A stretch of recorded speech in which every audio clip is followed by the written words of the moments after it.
Last हमने charter act किया था, चार्टर एक्ट 1853। चार्टर एक्ट 1853 के टाइम पे governor general of Bengal lord Dalhousie थे।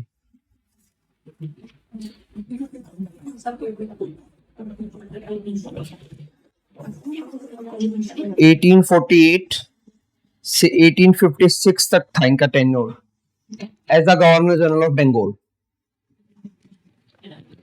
तो इन्होंने अपने टाइम पे इंडिया में पोस्ट ऑफिस सर्विस स्टार्ट की। इंडिया में इन्होंने रेलवे लाइन लेट डाउन की अक्रॉस इंडिया और टेलीग्राफ सर्विस।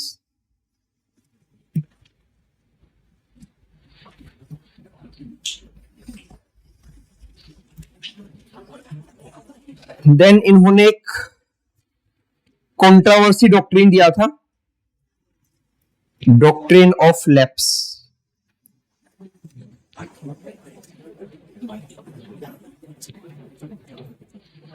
और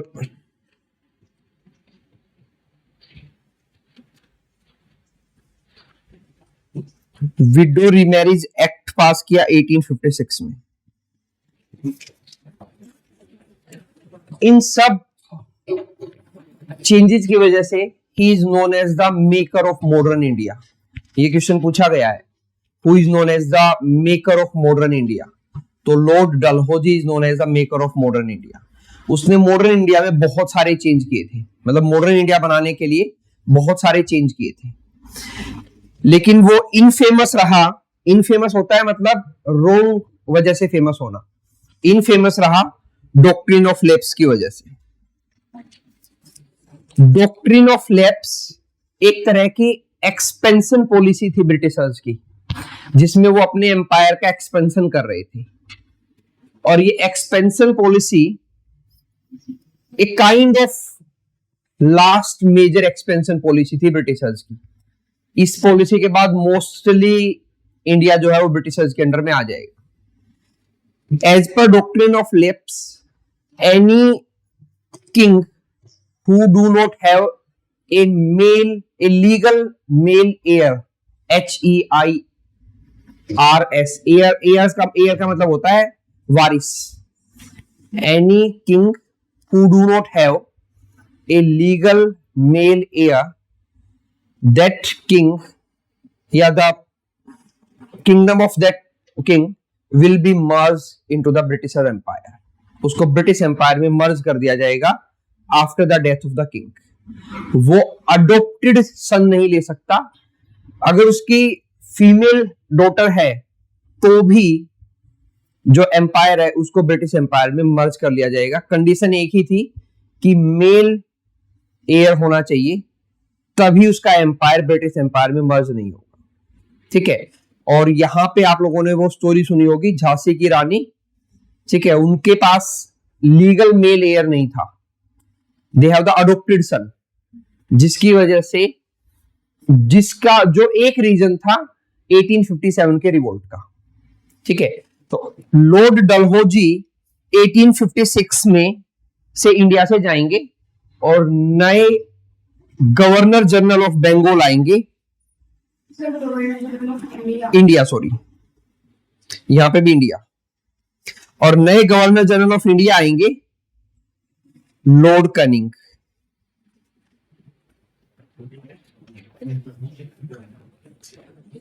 जैसे ही ये इंडिया आएंगे वैसे ही 1857 का रिवोल्ट स्टार्ट हो जाएगा।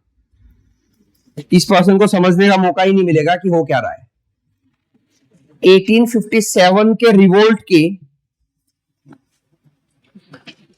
कुछ सोशल रीजन थे, कुछ इकोनॉमिक रीजन थे, कुछ पॉलिटिकल रीजन थे और कुछ इमीडिएट रीजन थे। ये क्वेश्चन यूपीएससी मेंस ने पूछा है। Write down the reasons of 1857 revolt. तो उसको 4 पार्ट्स में पढ़ा जाता है कि सोशल रीजन थे कुछ। सोशल रीजन मैंने आप लोगों को बताया भी था, फीमेल इन्फेंटिसाइड को बैन करना, विडो रीमैरिज स्टार्ट करना। ठीक है, एक पर्सन थे ईश्वर चंद्र विद्यासागर, बाद में हम मॉडर्न हिस्ट्री में पढ़ेंगे। He played crucial role in passing widow remarriage act of 1856। ठीक है, और फीमेल इन्फेंटिसाइड बैन करना और सती प्रथा बैन करना। इन चीजों की वजह से a large section of Indian society was against the Britishers, वो ब्रिटिशर्स के अगेंस्ट थे। देन इकोनॉमिक रीजन, जो पीजेंट्स थे वो अलग अलग रिवेन्यू कलेक्शन सिस्टम जो ब्रिटिशर्स ने चलाए थे, चाहे वो इजरादारी सिस्टम था जो वॉरेन हास्टिंग ने चलाया, चाहे वो जमींदारी सिस्टम था, चाहे वो महलवारी सिस्टम, महलवारी भी एक सिस्टम था। ये सारे सिस्टम्स को डिटेल में मॉडर्न हिस्ट्री में पढ़ा जाएगा। रोयतवारी सिस्टम, तो ये अलग अलग लैंड रिवेन्यू कलेक्शन सिस्टम थे ब्रिटिशर्स के। इनकी वजह से मोस्ट ऑफ द पीजेंट्स को अपनी लैंड छोड़नी पड़ी और ब्रिटिशर्स को देनी पड़ी, क्योंकि इन सब में एक कॉमन प्रोविजन था, टैक्स दो नहीं तो लैंड दे दो। अगर आप टैक्स नहीं दे पा रहे हो अपनी लैंड पे, तो आप अपनी लैंड दे दो ब्रिटिशर्स को। जस्ट लाइक कि आज के टाइम पे गवर्नमेंट कहे कि अगर आप प्रॉपर्टी टैक्स नहीं दे पा रहे हो तो प्रॉपर्टी दे दो अपनी। ठीक है, क्योंकि एग्रीकल्चर तो आज के टाइम पे टैक्स फ्री है, अभी मॉडर्न इंडिया में एग्रीकल्चर टैक्स फ्री है। तो ब्रिटिशर्स के टाइम पे नहीं था, वहां पे एग्रीकल्चर पे टैक्स होता था और हैवी टैक्सेशन होता था। इंडस्ट्री थी ही नहीं, तो सिर्फ एग्रीकल्चर ही एक चीज थी, तो उसी पे टैक्स लगाते थे वो। और टैक्स 1/6 से 1/3 ऑफ द प्रोड्यूस, जो टोटल प्रोड्यूस होता था उसका 1/6 से 1/3 तक ले लेते थे वो। तो बहुत हैवी टैक्सेशन था, तो जिसकी वजह से पीजेंट्स जो हैं वो ब्रिटिशर्स के अगेंस्ट हो गए। ये एकदम नहीं हुआ, धीरे धीरे हो रहा था। Then political reason, subsidiary alliance और डॉक्ट्रिन ऑफ लैप्स, ये दो बड़े प्रोविजन थे। और भी बहुत सारे प्रोविजन थे, लेकिन ये दो मेन प्रोविजन थे जिसकी वजह से जो किंग और क्वीन थे या जो प्रिंसली स्टेट्स थे वो ब्रिटिशर्स के अगेंस्ट में हो गए। और लास्ट बचा था इंडियन आर्मी, या जो ब्रिटिश आर्मी बोलो, ब्रिटिश आर्मी में इंडियन सिपाही, वो अगेंस्ट हो गए जब उनको पता लगा कि ब्रिटिशर्स जो उनको राइफल दे रहे हैं और उस राइफल में जो बुलेट डाला जा रहा है वो ग्रीस्ड है with the fat of cow and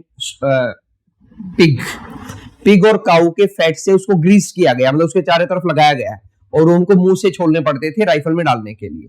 तो वो इमीडिएट रीजन था जिसकी वजह से रिवोल्ट स्टार्ट हुआ।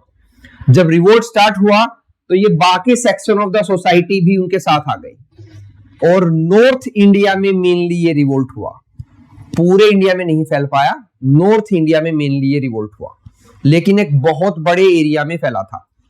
ठीक है, लगभग आप समझो कि जो आज के टाइम पे विंध्या रेंज है, सतपुड़ा और विंध्या रेंज है, तो विंध्या रेंज से ऊपर वाले पूरे एरिया में था। पंजाब, हरियाणा, यूपी, बिहार, वेस्ट बंगाल, मध्य प्रदेश, छत्तीसगढ़, उड़ीसा, ये पूरा गुजरात, बॉम्बे, इन सभी जगहों पे था ये रिवोल्ट। तो लगभग ये समझ के चलो कि 2/3 इंडिया में रिवोल्ट चल रहा था। ठीक है, सिर्फ 1/3 इंडिया बचा हुआ था नीचे। तो उस रिवोल्ट को सप्रेस किया ब्रिटिशर्स ने बाय यूजिंग फोर्स यूज करके सप्रेस किया। और जब ये रिवोल्ट चल रहा था उस वक्त तक इंडिया का सिंबॉलिक लीडर मुगल एम्परर ही होता था। मुगल एम्परर इस वक्त तक था इंडिया में। हम पढ़ेंगे लास्ट मुगल एम्परर बहादुर शाह जफर, 1857 के रिवोल्ट के बाद ही was sent to Rangoon. Rangoon आज का बर्मा है, सॉरी आज का म्यांमार है। रंगून उस टाइम पे बर्मा की कैपिटल होती थी और बर्मा आज का म्यांमार है। ठीक है, तो उनको वहां पे भेजा गया, वहां पे जेल थी, जेल में भेजा गया, घूमने नहीं भेजा कि सोचो कि बर्मा भेज दिया, तो उनको जेल में भेजा गया वहां पे। ठीक है, बहादुर शाह जफर, वो अपने नाम के पीछे जफर लिखते थे। पीसीएस ने ये भी पूछा था कि लास्ट मुगल रूलर का पेन नेम क्या था, पेन नेम था जफर। पेन नेम का मतलब वो राइटिंग करते थे, और जब वो राइटिंग करते थे तो बहादुर शाह नहीं लिखते थे, अपना नाम जफर लिखते थे, तो ये उनका पेन नेम था जफर। तो जब ये रिवोल्ट हुआ तो इन सब लोगों को, पीजेंट्स, नॉर्मल पर्सन जो लोकल पर्सन था उसको, जो आर्मी पर्सनल थे उनको, और जो किंग थे उनको, कोई एक पर्सन चाहिए था जिसको वो आगे करके लड़ पाए। तो वो सब दिल्ली गए और बहादुर शाह जफर को बोला कि आप सिंबॉलिकली लीड करो इस रिवॉल्यूशन को और हम ब्रिटिशर्स को बाहर कर देंगे इंडिया से। लेकिन ऐसा हो नहीं पाया, सभी को कुचल दिया गया, सभी स्प्रेस कर दिए गए और बहादुर शाह जफर को भेज दिया गया बर्मा। और ब्रिटिशर्स ने ऑफिशियली इंडिया को टेक ओवर कर लिया कि अब से ऑफिशियली रूलर हम लोग हैं। तो उसके बाद फिर एक्ट आया, गवर्नमेंट ऑफ इंडिया एक्ट 1858। ये government of India act 1858 revolt को देखते हुए ही लाया गया था कि इतना मेजर चूक कहां पे हुई कि इतना बड़ा रिवोल्ट हो गया एकदम से। ठीक है, और एक इमीडिएट रीजन था, लेकिन इमीडिएट रीजन के साथ बाकी सेक्शन ऑफ द सोसाइटी ने भी तो पार्टिसिपेट किया ना। तो इतने बड़े रिवोल्ट को स्प्रेस करने के बाद ब्रिटिशर्स को समझ में आया कि कुछ गलत हो रहा है। तो पहले तो उन्होंने ब्रिटिश ईस्ट इंडिया कंपनी को साइड किया कि इस कंपनी को हटाओ और ब्रिटिश रूल लेके आओ। ठीक है, the day was 1st of November 1858। The place was Allahabad, आज का Prayagraj. For the one day Allahabad become the capital of India. और ये मतलब अलाहाबाद एक ऐसा प्लेस है जो एक दिन के लिए इंडिया का कैपिटल बनाया था ब्रिटिशर्स ने, just to tell the people कि अब से इंडिया में ब्रिटिशर्स रूल होगा। और उस टाइम पे ब्रिटिश मोनार्क थी क्वीन। तो क्वीन डिक्लेरेशन पढ़ा था लॉर्ड कैनिंग ने कि क्वीन ने कुछ आप लोगों के लिए भेजा है, इंडियन लोगों के लिए, वो डिक्लेरेशन मैं पढ़ रहा हूं। ठीक है, तो क्वीन डिक्लेरेशन उन्होंने यहां पे पढ़ा था। एक दिन के लिए इलाहाबाद को कैपिटल बनाया गया था इंडिया की।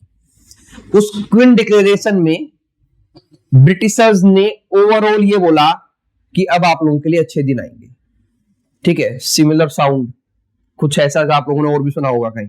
ठीक है, कि अच्छे दिन आएंगे और अब हम लोग वैसे रूल नहीं करेंगे जैसे British East India company rule कर रही थी। हम लोग आप लोगों का पार्टिसिपेशन लेंगे एडमिनिस्ट्रेशन में और आप लोगों के साथ मिलके इंडिया को चलाएंगे। ठीक है, तो उसके लिए बहुत सारे प्रोविजन किए गए थे।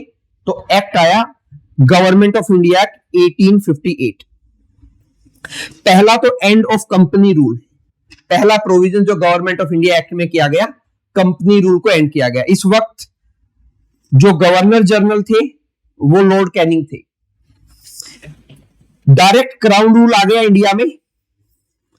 ट्रांसफर ऑफ एसेट्स, जितने भी एसेट्स थे कंपनी के पास, क्योंकि कमर्शियल बॉडी कंपनी पहले ही ceased to exist, charter act 1833, commercial activity तो उसी वक्त बंद हो चुकी थी कंपनी की। अब तो वो सिर्फ पॉलिटिकल बॉडी थी, तो पॉलिटिकल बॉडी को भी हटा दिया और डायरेक्ट रूल ले लिया ब्रिटिश गवर्नमेंट। तो इस एक्ट के आने से पहले स्ट्रक्चर कुछ ऐसा था, court of proprietor, court of director, court of director के नीचे गवर्नर जनरल ऑफ इंडिया और उसके नीचे governor of Bombay and governor of Madras. ठीक है, और इसके पैरेलल में British parliament, board of control और वो भी गवर्नर जनरल ऑफ इंडिया, इन दोनों के नीचे था। इसको कमर्शियल फंक्शन के बारे में बताता था, इसको पॉलिटिकल फंक्शन के बारे में बताता था। कंट्रोल तो वो इंडिया को एक ही पर्सन से कर रही थी। ठीक है, लेकिन ब्रिटेन में दो अलग अलग बॉडी थी, बोर्ड ऑफ कंट्रोल और कोर्ट ऑफ डायरेक्टर। और इसी को हमने क्या पढ़ा था, इस प्रोविजन को क्या पढ़ा था, double government, Pitt's India act 1784। ठीक है, तो मैंने बताया था ये एंड होगा गवर्नमेंट ऑफ इंडिया एक्ट 1858 में, तो इसके एंड होने का टाइम आ गया था अभी। तो इन दोनों पोस्ट को हटाया इनको हटाया और इन दोनों की जगह पे एक नई पोस्ट क्रिएट की, सेक्रेटरी ऑफ स्टेट, SOS। तो यहां पे एक पर्सन आ गया SOS, मतलब British parliament, secretary of state, governor general of India और उसके नीचे ये दोनों। और एक चेंज और किया, इस पर्सन का नाम बदल के वाइसरॉय रख दिया, इस पोस्ट का नाम बदल के, सॉरी। तो नया प्रोविजन ये हो गया, British parliament, secretary of state, viceroy, और वाइसरॉय के नीचे governor of Bengal, governor of Madras and governor of Bombay. मतलब अब दोबारा से 3 जो प्रोविंस थे वहां पे दोबारा से गवर्नर्स को रीइंस्टेट किया गया कि यहां पे पावर गवर्नर के पास रहेगी, और ये तीनों रिपोर्ट करेंगे वाइसरॉय को। और एक जगह और थी, कौन सी? नॉर्थ वेस्ट प्रोविंस, वहां लेफ्टिनेंट गवर्नर बैठाया गया गवर्नर की जगह पे। ठीक है, नॉर्थ वेस्ट प्रोविंस में लेफ्टिनेंट गवर्नर को बैठाया गया। डन। तो अब नया प्रोविजन ये था, कंपनी ऐसे रूल कर रही थी, ब्रिटिश गवर्नमेंट ने ऐसे रूल करना स्टार्ट किया।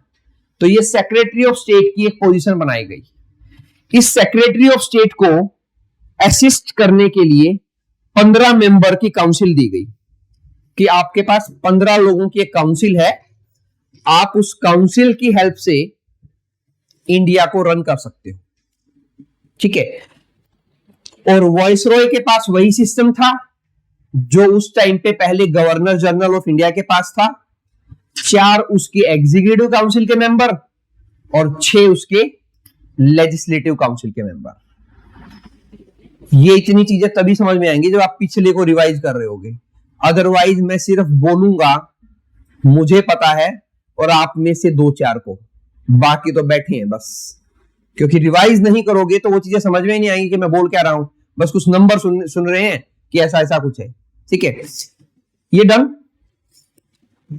तो यहां तक एक प्रोविजन था, गवर्नर जनरल ऑफ इंडिया, उसकी एग्जीक्यूटिव काउंसिल में 3 मेंबर, 1 लॉ मेंबर प्लस 6 उसकी लेजिस्लेटिव काउंसिल के मेंबर, ये प्रोविजन था।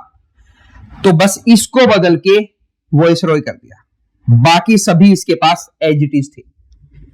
ठीक है, इससे नेक्स्ट एक्ट में, यहां तक तो सब कुछ ऐसा था, इससे नेक्स्ट एक्ट जब आएगा इंडियन काउंसिल एक्ट, तो यहां पे कुछ और मेंबर ऐड होंगे लेजिस्लेटिव काउंसिल में। ठीक है, 6 से 12 नए मेंबर ऐड करने का प्रोविजन आएगा। ठीक है, तो अभी वाइसरॉय ऐसे रूल कर रहा है, ये लेजिस्लेटिव काउंसिल है उसकी। ठीक है, और इधर British parliament, secretary of state, उसके पास 15 लोगों की एग्जीक्यूटिव काउंसिल, और ये सब बैठते हैं इंग्लैंड में। उसके नीचे वाइसरॉय जो इंडिया में बैठेगा, वाइसरॉय के नीचे 4 province, Bombay, Bengal, north west province और मद्रास। ठीक है, तो ये सिस्टम चल रहा था पॉलिटिकल, जो सेंट्रलाइज कंट्रोल था ब्रिटिश पार्लियामेंट का, और इनडायरेक्टली बोल लो उसको क्वीन का, और ये था इंडिया में। क्लियर? ठीक है, तो ट्रांसफर किए एसेट, डायरेक्ट रूल आ गया क्राउन का। अबोलिशन ऑफ डबल गवर्नमेंट, ये मैंने बता दिया, डबल गवर्नमेंट अबोलिश कर दी और नई पोजीशन क्रिएट कर दी सेक्रेटरी ऑफ स्टेट की। Then secretary of state for India, specifically for India create किया गया है to replace the board of control and court of director. Act created a powerful new office, secretary of state. Authority, complete और absolute authority दी गई उसको पूरे के पूरे इंडियन एडमिनिस्ट्रेशन पे। ठीक है, मतलब अब जो पहले ब्रिटिश ईस्ट इंडिया कंपनी में जो पावर कोर्ट ऑफ डायरेक्टर्स के पास थी, अब वो पावर सेक्रेटरी ऑफ स्टेट के पास है। बस इतना समझो, दोबारा से बता रहा हूं क्योंकि थोड़ा सा डिफिकल्ट है, तो हो सकता है कईयों को समझने में दिक्कत हो। ब्रिटिश ईस्ट इंडिया कंपनी, उसके ओनर यानी court of proprietor, court of director, इधर British parliament, board of control, British parliament, British government, board of control, और ये दोनों कंट्रोल करते थे गवर्नर जनरल ऑफ इंडिया को। इन दोनों को बदला, इन दोनों को बदल के सेक्रेटरी ऑफ स्टेट की पोस्ट बनाई गई और उसके साथ 15 लोगों की एक काउंसिल दी गई। ठीक है, इसको अबोलिश कर दिया गया। कि अबोलिश करने का मतलब है कि इंडिया में एक रूल नहीं करेंगे, कंपनी तो रहेगी, प्राइवेट कंपनी थी तो कहीं और काम कर रही थी। ठीक है, तो इंडिया में काम नहीं करेगी। तो अब इंडिया में स्ट्रक्चर ये हो गया था, ये फिर ये, और इसको भी हटा दिया गया और इसकी जगह पे आ गया वाइसरॉय।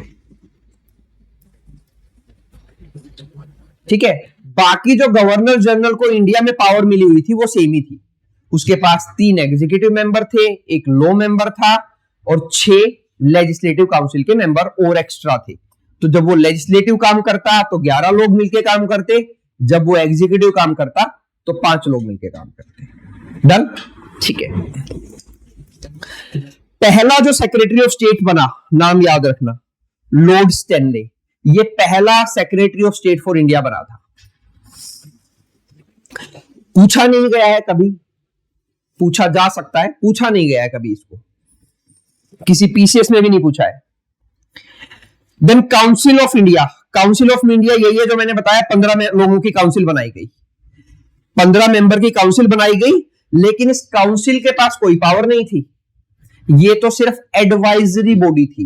ये पूछा गया है कि क्या ये एडवाइजरी बॉडी थी कि मैंडेट, इसका जो प्रोविजन थे वो मैंडेटरी थे सेक्रेटरी ऑफ स्टेट को मानना, या सिर्फ एडवाइजरी बॉडी थी? तो ये सिर्फ एडवाइजरी बॉडी थी। तो ये ध्यान रखना है हमें, इंपॉर्टेंट है। काउंसिल ऑफ इंडिया 15 मेंबर, लेकिन वो 15 मेंबर सिर्फ एडवाइस दे सकते थे, मानना ना मानना सेक्रेटरी ऑफ स्टेट का काम था, वो उनके एडवाइस माने या ना माने। और जो एक काउंसिल ऑफ इंडिया बनाई गई थी, इसको लीगल स्टेटस दिया गया था। ये एक स्टैट्यूटरी बॉडी थी। कॉर्पोरेट बॉडी का मतलब है स्टैट्यूटरी बॉडी। इसको लॉ से बनाया गया था ब्रिटिश पार्लियामेंट की, क्योंकि जो स्टैट्यूटरी बॉडी होती हैं उनके पास ज्यादा पावर होती है, एग्जीक्यूटिव बॉडी के पास कम पावर होती है। 3 तरह की बॉडी होती है, एग्जीक्यूटिव बॉडी जिसको एग्जीक्यूटिव बनाएंगे, लेजिस्लेटिव बॉडी या स्टैट्यूटरी बॉडी जिसको लेजिस्लेचर बनाएंगे, और फिर कॉन्स्टिट्यूशनल बॉडी। ये सबसे ज्यादा पावरफुल होती है, ये इससे कम पावरफुल होती है, और ये इससे कम पावरफुल होती है। ठीक है, तो इसको पावर देने के लिए स्टैट्यूटरी बॉडी बनाया गया था, क्योंकि ब्रिटेन में कॉन्स्टिट्यूशनल बॉडी होती ही नहीं है, क्योंकि ब्रिटेन के पास रिटन कॉन्स्टिट्यूशन है ही नहीं। रिटन कॉन्स्टिट्यूशन हमारे पास है, ब्रिटेन के पास अनरिटन कॉन्स्टिट्यूशन है। ठीक है, तो उनके वहां पे कोई प्रोविजन था ही नहीं कॉन्स्टिट्यूशनल बॉडी बनाने का, तो उनके वहां जो हाईएस्ट बॉडी होती है वो स्टैट्यूटरी बॉडी होती है, तो उन्होंने उसको वो स्टैट्यूटरी स्टेटस दे दिया। देन क्रिएशन ऑफ वॉइसरॉय, ये भी मैंने बता दिया। वॉइसरॉय, हाँ जी, एडवाइजरी बॉडी थी, तो फिर इसको लास्ट वाला पॉइंट तो मतलब किया गया कि कैपेसिटी सुइंग एंड मींस को भी ले लिया। हाँ, लेकिन अगर ये हो कि ये माना जा रहा है, क्योंकि स्टैट्यूटरी बॉडी जब आप किसी को बना देते हो ना, स्टैट्यूटरी बॉडी बनाने का मतलब यही होता है कि अब उसकी रिस्पॉन्सिबिलिटी तय कर दी गई है। अगर कुछ गलत कर रहे हैं वो, मान लो उन्होंने कोई advice they the, secretary of state ने मान ली, ठीक है, और वो गलत पड़ गई, तो उनकी रिस्पॉन्सिबिलिटी होगी कि भी आप लोगों ने गलत एडवाइस दी, ताकि वो अकाउंटेबल रहें। ऐसा ना हो कि वो कुछ भी बोल दें। ठीक है, तो वो रिसर्च करके बोलें जो बोलें। ठीक है, उनको पैसे मिल रहे थे, तो वो अकाउंटेबिलिटी जो ब्रिटेन में आज भी है, आज भी ब्रिटेन में वहां के एमपी ने जो बोला है ना, वो अकाउंटेबिलिटी है उनकी। हमारे यहां नहीं है, अनफॉर्चुनेटली हमने ये वाला सिस्टम नहीं लिया। हमारे एमपी मुंह फाड़ के कुछ भी बोल देते हैं, उनकी कोई अकाउंटेबिलिटी नहीं है। उस चीज को वो करें या ना करें, उसके अगेंस्ट में आप कोर्ट ऑफ लॉ में नहीं जा सकते। अब मान लो कि रोहतक है, रोहतक में एमपी है दीपेंद्र हुड्डा, वो आके कुछ बोल दें कि मैं ये करा हूंगा, अगर उन्होंने नहीं कराया तो आप लोग कुछ नहीं कर सकते। रोहतक के जो लोग हैं वो कुछ नहीं कर सकते, लेकिन ब्रिटेन में ऐसा नहीं है। वहां के एमपी ने कुछ बोल दिया ना, करवाना पड़ेगा, नहीं तो कोर्ट में केस हो जाएगा उसके अगेंस्ट में। तो ये उनका अच्छा सिस्टम है जो अनफॉर्चुनेटली हमने नहीं लिया। ठीक है, क्योंकि हमारे जो फोर फादर थे वो फ्रीडम स्ट्रगल से होके आए थे, उनको लगा जो हम बोलेंगे वो तो करेंगे, ये ऑब्वियस ही बात है। तो उनको थोड़ी पता था कि आगे ऐसे लोग आएंगे तो नहीं करेंगे। ठीक है, तो ये सोच के उन्होंने लिया नहीं ओरिजिनली, और अब कोई लेगा नहीं। अब अपने पैर पे कौन कुल्हाड़ी मारे। और जैसे ये डायरेक्ट रूलिंग बॉडी बन गई ब्रिटिश क्राउन, तो उन्होंने जो बहादुर शाह जफर थे उनको डायरेक्टली मारा क्यों नहीं अगर रूलिंग बॉडी बनना है? क्योंकि उनको लग रहा था कि अगर हम इनको मारेंगे तो और ज्यादा रिवोल्ट दोबारा फैल सकता है। ठीक है, एक्सट्रीम कंडीशन हो जाएगी, तो इसलिए उनको जेल में डाल दिया। देन क्रिएशन ऑफ वॉइसरॉय, ये चीज हम बाद में पढ़ेंगे जब हम पार्लियामेंट पढ़ेंगे ना, इंडियन पार्लियामेंट पॉलिटी में, तो मैं आपको पढ़ाऊंगा कि वहां की फर्क क्या है इंडिया के एमपी में और ब्रिटिशर्स के एमपी में। वो उनकी अकाउंटेबिलिटी है, हमारों की कोई अकाउंटेबिलिटी नहीं है, वो कुछ भी बोल सकते हैं। इसलिए उनको आर्टिकल 105 में प्रिविलेज मोशन दिया गया है कि वो कुछ बोले, उनके अगेंस्ट में कोई कार्रवाई नहीं हो सकती। ठीक है, क्रिएशन ऑफ वॉइसरॉय, वॉइसरॉय की पोस्ट क्रिएट की गई, और last governor general of India, यहां तक, इसके बाद एक गवर्नर जनरल और भी बनेंगे, यहां तक की बात कर रहा हूं, यहां तक last governor general of India lord Canning थे, and he also become the first viceroy of India. तो वो इंडिया का पहला वॉइसरॉय भी बना। ठीक है, तो एक बार थोड़ा सा इसको दोबारा से देखते हैं। Regulating act 1773, governor of Bengal को बनाया गया गवर्नर जनरल ऑफ बंगाल, और इन दोनों ही पोस्ट पे, ये लास्ट और ये पहला था Warren Hasting. Then charter act 1833, governor general of Bengal को बनाया गया गवर्नर जनरल ऑफ इंडिया, ये लास्ट और ये पहला, दोनों एक ही पर्सन था, लॉर्ड विलियम बेंटिंक।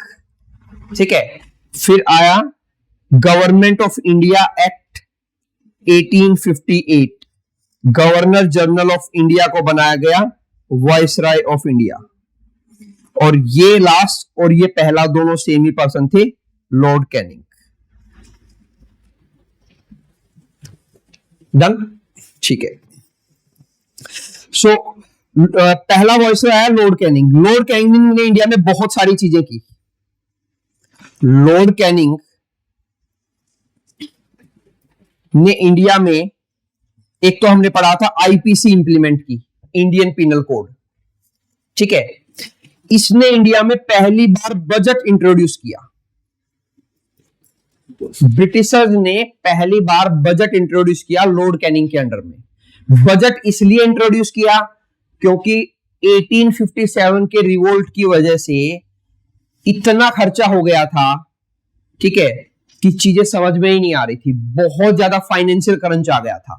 तो फिर बोले भाई बजट इंट्रोड्यूस करो। बजट का मतलब है हर चीज, हर खर्चे को ऊपर बताओ कि क्या है क्या नहीं, और नीचे भी बताओ, ताकि चीजें क्लियर रहें कि कितना पैसा है हमारे पास, कितना नहीं है। तो बजट को पहली बार इंट्रोड्यूस किया गया। हालांकि बजट नाम तब भी नहीं था और बजट नाम आज भी नहीं है, एनुअल फाइनेंशियल स्टेटमेंट बोलते हैं उसको। आज के हमारे इंडियन कॉन्स्टिट्यूशन में आर्टिकल नंबर 112 में लिखा हुआ है ये एनुअल फाइनेंशियल स्टेटमेंट।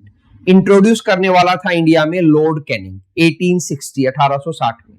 ठीक है, पैसे की कमी थी तो इस पर्सन ने एक चीज और कर दी, पहली बार इनकम टैक्स लगा दिया 1860 में कि भाई इनकम पे टैक्स लगाओ। सिर्फ रेवेन्यू कलेक्शन से काम नहीं चल रहा, तो इनकम टैक्स लगाया इसने। और क्या किया इसने, पोर्टफोलियो सिस्टम चलाया। पोर्टफोलियो सिस्टम मतलब मिनिस्टर बनाने का सिस्टम, जो आज के टाइम पे हेल्थ मिनिस्टर, एजुकेशन मिनिस्टर है ना, तो इसके पास जो एग्जीक्यूटिव काउंसिल थी, उस एग्जीक्यूटिव काउंसिल के मेंबर्स को मिनिस्टर बोला गया। उनको अलग अलग एरिया दिए गए कि आप फाइनेंस संभालो, आप एजुकेशन संभालो, ऐसे उनको अलग अलग एरिया डिवाइड किए गए, तो उसको बोला जाता है पोर्टफोलियो। पोर्टफोलियो का मतलब होता है इंग्लिश में एरिया, कोई पर्टिकुलर एरिया, डोमेन। तो पोर्टफोलियो सिस्टम चलाया लॉर्ड कैनिंग ने। ये सारे क्वेश्चंस पूछे गए हैं यूपीएससी में या स्टेट पीसीएस में या किसी न किसी एग्जाम में। बजट किस कब इंट्रोड्यूस किया, किसने किया, पोर्टफोलियो सिस्टम चलाने वाला कौन था, आईपीसी इंप्लीमेंट करने वाला कौन था, ठीक है, और इनकम टैक्स पहली बार किसने इंट्रोड्यूस किया। और इनके टाइम पे एक चीज और आई, ऑर्डिनेंस मेकिंग पावर।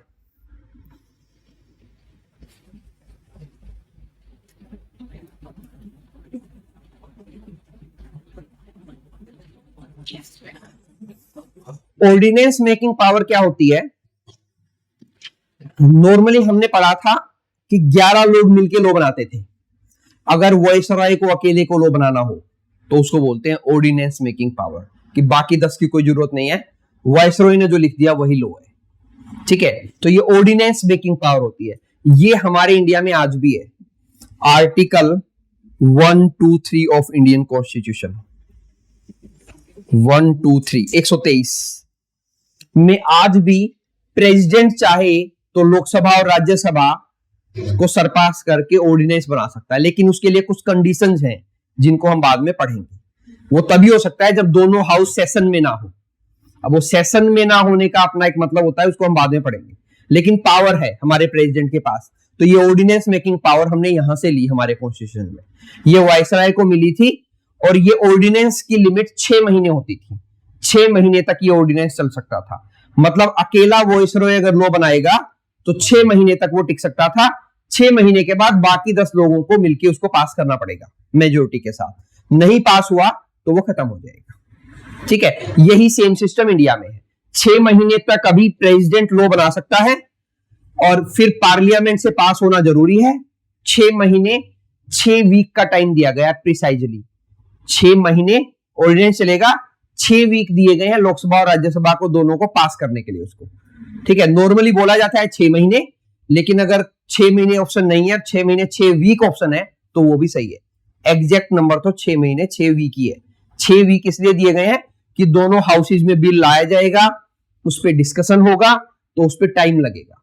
फिर एक हाउस में पास होगा, फिर दूसरे हाउस में जाएगा, वहां पास होगा, तो इट विल टेक टाइम। तो उसके लिए 6 महीने दिए गए, ठीक है। सर, हाँ जी। जो बजट वाला है ये हमने उसमें देखा था जो पिछले 4 डायरेक्ट थे कि उनको पेंशन का हिसाब देना पड़ता था, उनको हर एक, लेकिन उसको बजट नहीं बोला गया, उनको ये बोला गया था कि भाई इंडिया में जो आप कर रहे हो मेन चीजें उसका हिसाब दे दो।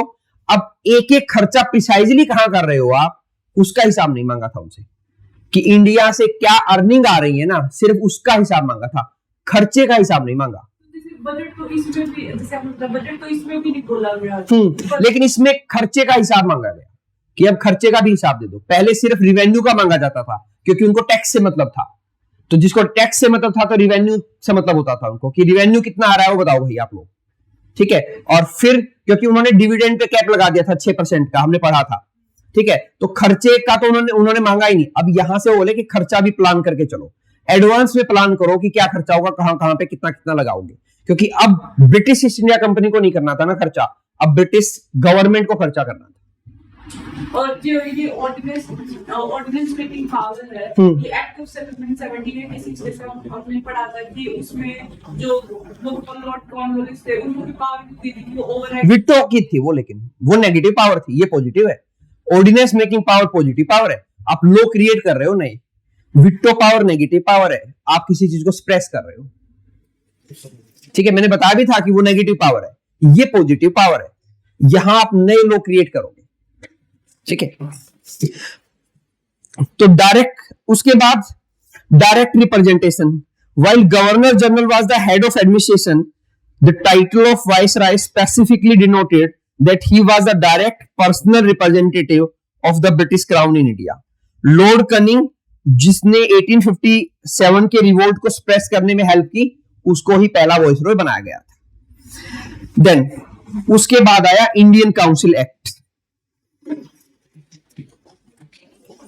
अब 3 काउंसिल एक्ट पढ़ेंगे, इंडियन काउंसिल एक्ट 1861, 1892 एंड 1909। ये 3 काउंसिल एक्ट्स में इंडियंस को रिप्रेजेंटेशन दिया जाएगा, क्योंकि गवर्नमेंट ऑफ इंडिया एक्ट में ये बोला गया था, जब क्वीन डिक्लेरेशन पढ़ा लॉर्ड कैनिंग ने इलाहाबाद में, तो उन्होंने बोला था कि हम एक रिप्रेजेंटेटिव गवर्नमेंट देंगे। रिप्रेजेंटेटिव गवर्नमेंट का मतलब यही होता है कि लोग इलेक्ट करेंगे लोगों को और वो लोग रन करेंगे। जैसे इंडिया में जो डेमोक्रेसी है उसका दूसरा नाम रिप्रेजेंटेटिव डेमोक्रेसी भी है। हमारे यहां पे लोग एमपी को इलेक्ट करते हैं, एमएलए को इलेक्ट करते हैं, और एमपी एमएलए गवर्नमेंट को रन भी करते हैं और लॉ भी बनाते हैं। तो इसको बोलते हैं रिप्रेजेंटेटिव डेमोक्रेसी। डेमोक्रेसी दो तरह की होती है, डायरेक्ट और इनडायरेक्ट। इनडायरेक्ट डेमोक्रेसी का दूसरा नाम है रिप्रेजेंटेटिव डेमोक्रेसी, कि जहां पे लोगों का रिप्रेजेंटेशन मिलेगा। तो ब्रिटिशर्स ने बोला था, और ब्रिटिशर्स समझ भी गए थे कि धीरे धीरे इंडियंस को इंक्लूड करना पड़ेगा लॉ मेकिंग में, अदरवाइज हम इंडिया पे लंबे टाइम तक रूल कर नहीं पाएंगे। तो उसके लिए इंडियन काउंसिल एक्ट लाए गए। Indian council act 1861 is a major landmark in India's constitutional and political history. Following the shock of 1857 revolt, British realized they could not sustain their rule without involving native population in the administration. तो उनको समझ में आ गया था कि native लोगों को administration में इन्वॉल्व करना पड़ेगा। The act marked the beginning of representative institutions in India. याद रखना, ये पूछा गया है। Which act marked the beginning of representative institution in India? कौन से एक्ट से इंडिया में रिप्रेजेंटेटिव इंस्टीट्यूशन आया? ठीक है, रिप्रेजेंटेटिव इंस्टीट्यूशन आया काउंसिल एक्ट 1861 से। लोकल रिप्रेजेंटेशन कब आया था?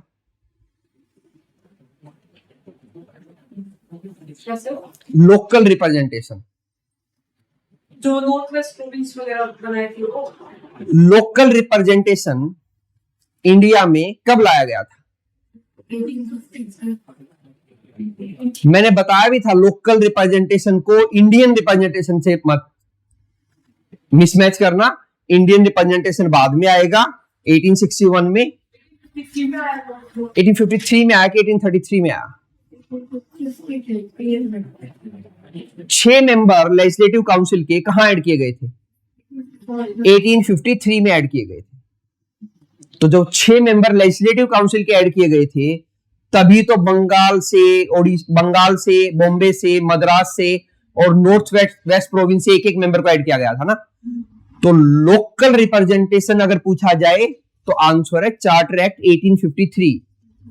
ठीक है, इंडियन रिप्रेजेंटेशन जो आया था वो आया काउंसिल एक्ट 1861 में। तो यहां पे beginning of representative democracy start हुआ था। रिप्रेजेंटेटिव इंस्टीट्यूशन इन है। रिप्रेजेंटेटिव इंस्टीट्यूशन का मतलब है Indians in law making. Law making में इंडियंस को इन्वॉल्व किया गया पहली बार। तो इस एक्ट ने ऑफिशियली रिवर्स कर दिया था चार्टर एक्ट 1833 के डिसीजन को। चार्टर एक्ट 1833 में क्या किया गया था?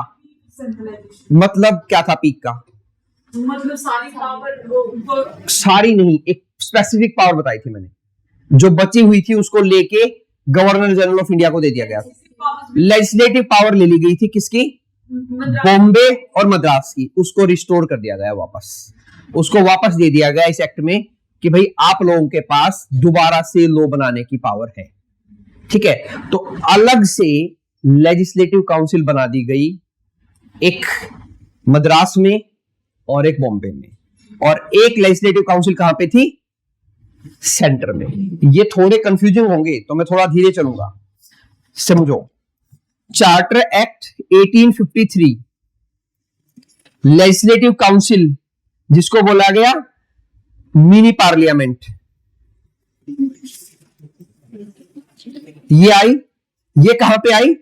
बंगाल में, क्योंकि बंगाल सेंटर था।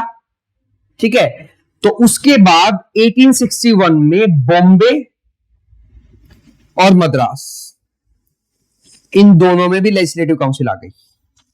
अब लेजिस्लेटिव काउंसिल दो जगह हो गई, एक बंगाल में सेंट्रल और प्रोविंशियल लेजिस्लेटिव काउंसिल आ गई दो जगह पे, एक बॉम्बे में और एक मद्रास में।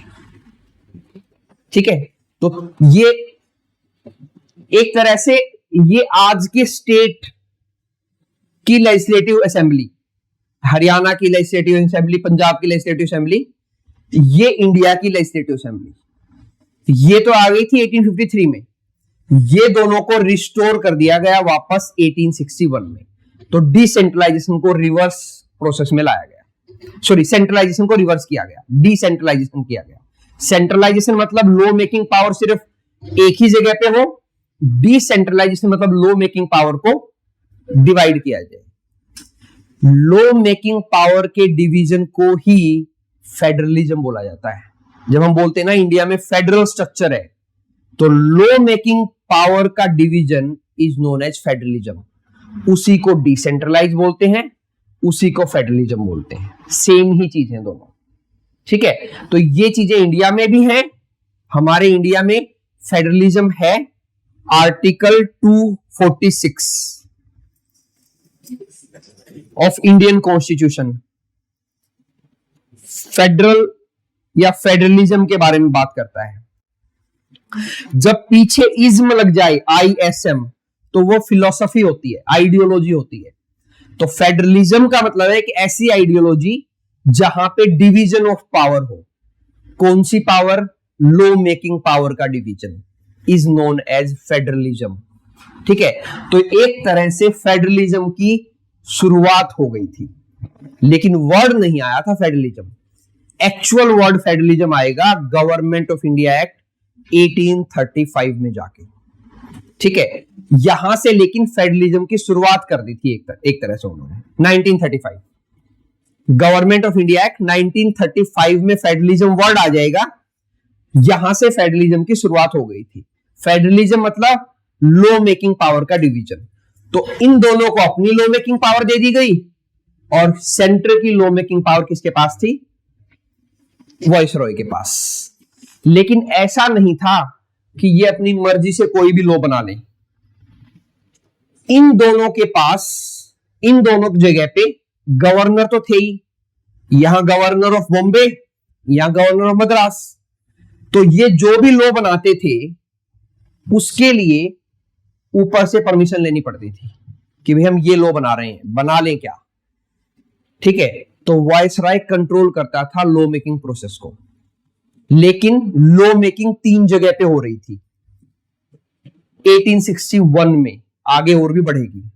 सेंटर में, बंगाल में, बॉम्बे में, मद्रास में। इसके बाद क्या करेंगे? बंगाल में अलग से लेजिस्लेटिव काउंसिल बनाएंगे। मतलब अब बंगाल में भी लेजिस्लेटिव काउंसिल होगी एक, और एक सेंट्रल लेजिस्लेटिव काउंसिल होगी। जैसे आज के टाइम पे दिल्ली में, दिल्ली की अपनी खुद की लेजिस्लेटिव असेंबली है, खुद का CM है, खुद के MP हैं, सॉरी MLA हैं, लॉ बनाते हैं। और दिल्ली में इंडिया का पार्लियामेंट भी है, दिल्ली में इंडिया का पार्लियामेंट भी है जो लॉ बनाता है। और दिल्ली एक स्टेट भी है, UT है, UT विद लेजिस्लेचर। ठीक है, तो उसका अपना खुद का लेजिस्लेचर भी है और एक सेंट्रल लेजिस्लेचर भी है। तो सेम चीज होगी। पहले इन दोनों को लेजिस्लेचर दिए गए, क्योंकि अब से पहले तो इनके पास लेजिस्लेचर थे ही नहीं। यहां दोनों के पास सिर्फ क्या थे? गवर्नर। और गवर्नर होते हैं एग्जीक्यूटिव, गवर्नर एग्जीक्यूटिव होते हैं, लेजिस्लेचर नहीं थे। उसके बाद यहां पे बंगाल में भी लेजिस्लेटिव असेंबली, लेजिस्लेटिव काउंसिल बनाई जाएगी अलग से। फिर नॉर्थ वेस्ट फ्रंटियर में बनाई जाएगी, और फिर एक नया प्रोविंस ऐड होगा पंजाब, उसमें बनाई जाएगी। ऐसे धीरे धीरे करके मैंने बताया था 11 प्रोविंस क्रिएट करेंगे, और हर एक प्रोविंस में लेजिस्लेटिव असेंबली बनाई जाएगी। क्लियर? उस लेजिस्लेटिव असेंबली को बनाने के लिए वहां पे कुछ पर्सन होंगे जो लॉ बनाएंगे, लेकिन वो सारे के सारे पर्सन अभी तक इलेक्टेड नहीं है, नॉमिनेटेड है। जो लॉ बनाएंगे यहां पे, उनको लोग थोड़ी इलेक्ट कर रहे हैं। आज के टाइम पे हरियाणा में जो लॉ बनाते हैं यहां के MLA, उनको इलेक्ट कौन कर रहा है? We the people of Haryana, मतलब वी द पीपल ऑफ जो जिनके पास हरियाणा का रेजिडेंट डोमिसाइल है। ठीक है, लेकिन उस टाइम ऐसा नहीं था। मान लो उस वक्त बॉम्बे हरियाणा था, तो उस वक्त हरियाणा के जो एमएलए थे ना, उनको नॉमिनेट किया जाता था, वो इलेक्ट नहीं किए जाते थे। ठीक है, तो इलेक्शन का प्रोविजन नहीं आया है। लेजिस्लेटिव काउंसिल बन गई है, उनमें आके एमएलए बैठ गए हैं, लेकिन वो एमएलए इलेक्टेड नहीं है, नॉमिनेटेड है सारे के सारे। यहां भी नॉमिनेटेड और ऊपर भी नॉमिनेटेड। नॉमिनेट कौन कर रहा है? वाइसरॉय और सेक्रेटरी ऑफ स्टेट, वो बताएंगे कौन बैठेगा। क्लियर? ठीक है। सर जैसे ये एक्चुअली हमें बताया गया कि बॉम्बे प्रकाश की अलग से लेजिस्लेटिव काउंसिल बनी है। सर जो हमने एक्ट पढ़ा था चार्टर 1853, ठीक है, उसमें 6 मेंबर्स ऐड हो गए थे हमारे, जो तो इन दोनों में मेन डिफरेंस क्या यही होगा कि उस टाइम पे वो ब्रिटिश थे, उसमें से इसमें इंडियंस नहीं, अभी भी ब्रिटिश है। मेन डिफरेंस ये होगा, उस वक्त लॉ बनाने की पावर भी गवर्नर के पास थी और एग्जीक्यूट करने की पावर भी गवर्नर के पास थी। अब गवर्नर के पास एग्जीक्यूशन पावर है, लॉ बनाने के लिए उसको काउंसिल अलग से दे दी। ये कह रहे हैं, आधे तो मैं बता रहा हूं कि सो रहे हैं, इनको ये नहीं समझ में आ रहा, पूछ क्या रहे हो, मैं क्या बता रहा हूं ये भी नहीं समझ में आ रहा। ये कह रहे हैं कि 1853 में जो 6 मेंबर ऐड किए गए थे, chief justice of supreme court, जज ऑफ सुप्रीम कोर्ट, एक पर्सन बॉम्बे से, एक बंगाल से, एक मद्रास से, एक नॉर्थ वेस्ट प्रोविंस से, तो ये लोग जो ऐड किए गए थे, मैंने बताया था ये सारे ब्रिटिशर्स थे। ठीक है, इस वक्त तक, इस 1853 में यहां पे लॉ बनाने की सारी पावर सेंटर में थी, और सेंटर कहां था? बंगाल में। ठीक है, लेकिन ये कह रहे हैं कि लॉ बनाने की पावर, हमने पढ़ा 1833 में लॉ बनाने की पावर ले ली गई बंगाल किसकी? बॉम्बे की और मद्रास की। तो लॉ बनाने के लिए उस वक्त क्या वहां लेजिस्लेटिव काउंसिल थी? तो आंसर इज नो, सिर्फ गवर्नर बनाता था, एक ही पर्सन लॉ बनाता था, वही एग्जीक्यूट करता था। यहां पे क्या क्या कह रहे? अगर लोग सब कुछ वही था। हाँ, तो उससे पावर ले ली लॉ बनाने की। आपके पास 2 पावर थी, लॉ बनाने की भी और एग्जीक्यूट करने की भी। आपकी एक पावर ले ली, वो तो 1833 में पहले आपकी एग्जीक्यूशन की पावर ली, फिर आपकी लॉ बनाने की ले ली, आपकी दोनों पावर खत्म। अब आपकी पावर रिस्टोर करनी है। मैं कह रहा हूं आपको दोनों पावर दोबारा दी जा रही है, लेकिन अब आप अकेले नहीं हो उन पावर को यूज करने वाले, आपके साथ एक काउंसिल होगी जो लॉ बनाने में आपकी हेल्प करेगी। तो ये लॉ बनाने में काउंसिल लाई गई यहां पे इंडियन काउंसिल एक्ट में। अब अकेला नहीं था गवर्नर। दोबारा समझाता हूं। 1833 में ये पावर ले गई थी एग्जीक्यूटिव की भी और लेजिस्लेटिव की भी। ठीक है, तो 1850 जो अगला एक्ट था 1853 का, हाँ, उसमें फिर अगर कुछ भी नहीं था तो काउंसिल क्यों बनाई गई? क्योंकि उसमें इंडिया की वो बनानी थी पार्लियामेंट, और इंडिया की पार्लियामेंट बनानी थी तो मतलब ब्रिटिश पार्लियामेंट बनानी थी। एक तरह से ब्रिटिश इंडिया में पार्लियामेंट बना रहे थे, तो वो जहां पे रूल कर रहे थे उन सब जगह को रिप्रेजेंटेशन दिया गया। ठीक है, तो बंगाल से जो पर्सन आया या बॉम्बे से जो पर्सन आया, वो बॉम्बे के गवर्नर ने नॉमिनेट करके भेजा कि मेरे यहां से ये जाएगा। और वो उनका कुछ काम नहीं, सेंटर में तो लॉ बनाते थे वो, लेकिन वो सेंटर में लॉ बना रहे थे ना, स्टेट में थोड़ी बना रहे थे। आप दोनों चीजों को कंफ्यूज कर रहे हो, सेंटर में लॉ बनना और स्टेट में लॉ बनना। समझ नहीं आ रहा? देखो, वही समझा, वही लिख रहा था। देखो, governor of Bombay, governor of Madras, governor of Bengal, ये 3 होते थे एक टाइम पे। ये 3 एक एक पर्सन थे। इन तीनों के पास 2-2 पावर होती थी, एग्जीक्यूटिव और लेजिस्लेटिव, एग्जीक्यूटिव और लेजिस्लेटिव, एग्जीक्यूटिव और लेजिस्लेटिव। लेकिन एक एक पर्सन थे, और कोई नहीं था इनके साथ। बाकी तो टीम होती थी, उनको ये इन्वॉल्व नहीं करते थे लॉ बनाने में। फिर क्या किया? रेगुलेटिंग एक्ट आया। इस पर्सन को, ये बंगाल है मान लो, इस पर्सन को गवर्नर जनरल ऑफ बंगाल बना दिया गया, और इन दोनों को नीचे कर दिया गया, इसके governor of Madras, governor of Bombay, और इनकी एग्जीक्यूटिव पावर ले ली गई, लेजिस्लेटिव अभी भी थी इनके पास। इसकी एग्जीक्यूटिव पावर ले ली, लेजिस्लेटिव अभी भी थी इसके पास। ये लेजिस्लेटिव भी ले लेंगे 1833 में, अब इनके पास कोई पावर नहीं है। ठीक है, ये जो कुछ भी कर रहे हैं इसके कहने पे करेंगे, और इसको बना दिया गवर्नर जनरल ऑफ इंडिया, फिर इसको बना दिया वाइसरॉय, और इनको बोला कि भाई आप लोगों की दोनों पावर वापस दे दी। लेकिन इन दोनों पावर को यूज करने के लिए आपको कुछ लोग भी देंगे, आप अकेले यूज नहीं कर पाओगे। जो इनको लोग दिए गए ना, एक्स्ट्रा पर्सन, उसको बोला गया लेजिस्लेटिव काउंसिल, ये तो समझ में आ गया सर। प्रोविंस की, और एक सेंटर में लेजिस्लेटिव काउंसिल थी। तो दो काउंसिल हो गई, एक सेंटर की, एक प्रोविंस में।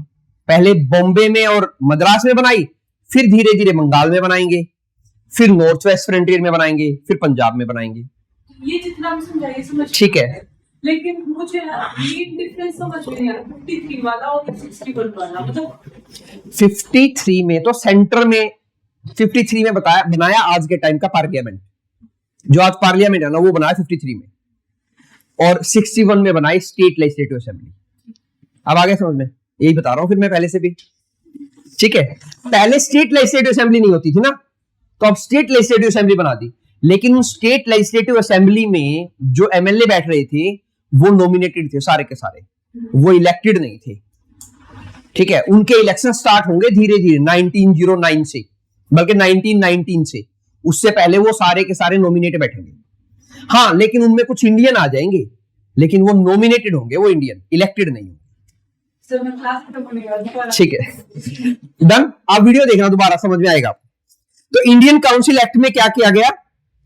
Beginning of representative institutions in India, reverse the strict centralisation. Centralisation reverse करने का मतलब मैंने अभी समझाया, जो गवर्नर ऑफ बॉम्बे और गवर्नर ऑफ मद्रास की पावर ले ली गई थी एग्जीक्यूट और लॉ करने की, उनको वापस दे दिया गया, और उसके साथ उनको कुछ और लोग दिए गए लॉ बनाने के लिए, और उसको बोल दिया गया प्रोविंशियल लेजिस्लेटिव काउंसिल, और एक होगी सेंट्रल लेजिस्लेटिव काउंसिल जो बंगाल में बैठती थी ना।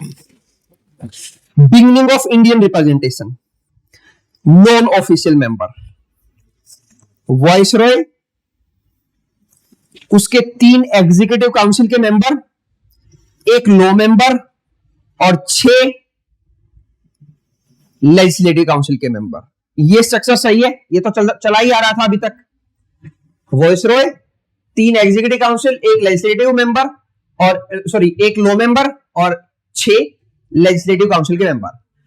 अब इनको बोला गया कि आप लोग 6 से 10 तक और मेंबर ऐड कर सकते हो नए। You can add more members, they can be 6 to 10। 6 करो, 7 करो, 8 करो, 9 करो, 10 करो, आपकी मर्जी है।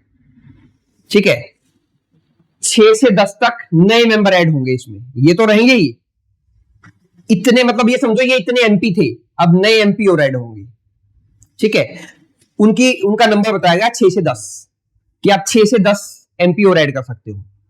ये लेजिस्लेटिव काउंसिल में, एग्जीक्यूटिव में नहीं, लेजिस्लेटिव में। लेकिन इनमें से हाफ नॉन ऑफिशियल होंगे, मतलब हाफ इंडियन होंगे। तो इंडिया के लोगों को लॉ मेकिंग में लिया गया, लेकिन उसके लिए नए मेंबर ऐड किए गए। ठीक है, क्यों? ताकि ऑफिशियल मेंबर ज्यादा हो, नॉन ऑफिशियल कम हो। अगर मेंबर हैं मान लिया 20, लॉ पास करवाना है, 10 फेवर में चाहिए, तो उन्होंने क्या कर लिया, 15 अपने रख लिए पहले ही, ताकि लॉ पास करवाना मुश्किल ना हो। कहीं ये इंडियन लॉ मेकिंग में टांग अड़ा दे, तो इनको कम रखो नंबर में। तो नॉन ऑफिशियल मेंबर्स मतलब इंडियन को कम रखा गया, हाफ रखा गया इसका। ठीक है, इससे अगले एक्ट में ये बढ़ेंगे, ये 10 से 16, उससे अगले एक्ट में फिर बढ़ेंगे 16 से 60। नंबर याद रखना, मतलब इन मेंबर्स के साथ 1861 में 6 से 10 नए मेंबर ऐड करने का प्रोविजन किया गया। 1892 में 10 से 16 नए मेंबर ऐड करने का प्रोविजन किया जाएगा, और 1909 में 16 से 60 नए मेंबर ऐड करने का प्रोविजन किया जाएगा। हर बार आधे इंडियन होंगे, नॉन ऑफिशियल होंगे। ठीक है, तो ये ऑफिशियल मेजोरिटी रखेंगे ब्रिटिशर्स हमेशा, लॉ मेकिंग में ऑफिशियल मेजोरिटी रखेंगे। ऑफिशियल मेजोरिटी क्यों रखेंगे? क्योंकि जो ऑफिशियल है वो ब्रिटिशर्स हैं, तो वो अपने लोगों की मेजोरिटी रखेंगे। ठीक है, so for the first time Indians were associated with the law making process. The act provided that the viceroy should nominate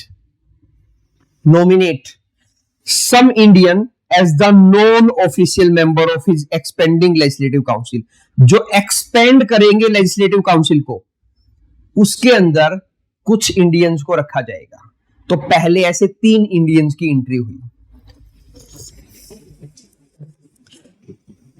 Raja of Banaras, Maharaja of Patiala और सर दिनकर राव, ये तीनों इंडियन थे। देव नारायण, नरेंद्र और महाराजा ऑफ पटियाला थे नरेंद्र और दिनकर राव, इन 3 लोगों को ऐड किया गया। इन दोनों के नाम मैंने बता दिए, कभी पूछे नहीं गए हैं। पूछा गया तो यही पूछे गए हैं कि कौन थे। तो एक था राजा ऑफ बनारस देव नारायण, एक था महाराजा ऑफ पटियाला नरेंद्र और सर दिनकर राव। ये 3 इंडियन पहली बार लॉ मेकिंग प्रोसेस में आए। लेकिन ये कौन से मेंबर थे? Non official member. ठीक है, नॉमिनेट होके आए थे, तो मतलब 6 मेंबर टोटल ऐड किए गए, 3 इंडियन और 3 ब्रिटिशर्स। तो टोटल लॉ बनाने में कितने हो गए? 11 और 6 17। 17 में से इंडिया के तो 3 ही थे। 3 करे, वोट दें या ना दें, क्या फर्क पड़ता है? क्योंकि 17 का आधा हो गया नो लॉ पास कराने के लिए। नो तो ब्रिटिशर जी बैठे हैं, तो वही बनाएंगे लॉ, वही चलाएंगे। तो सिर्फ कहने के लिए इंडियंस को ऐड किया गया।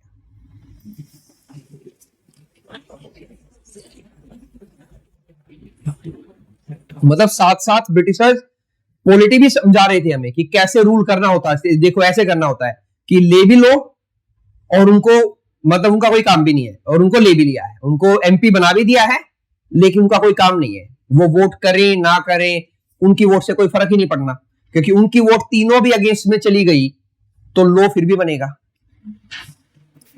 इन्होंने 6 लिए इस काउंसिल 6 में लिए, 6 से 10 तक वेरी करते थे, कभी 6 कभी 7 कर दिए तो वेरी करते थे। तो वो नंबर हम ज्यादा उसकी डिटेल में नहीं जाएंगे,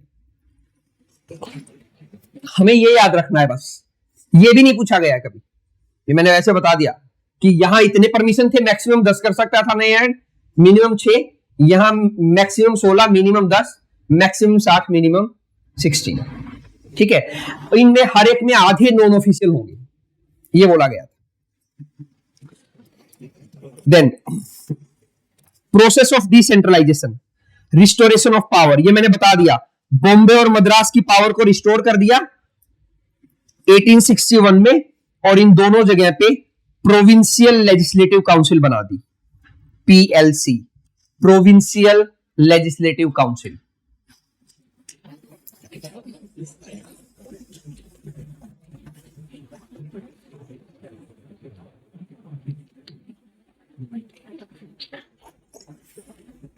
राघव को समझ में आ रहा है पक्का?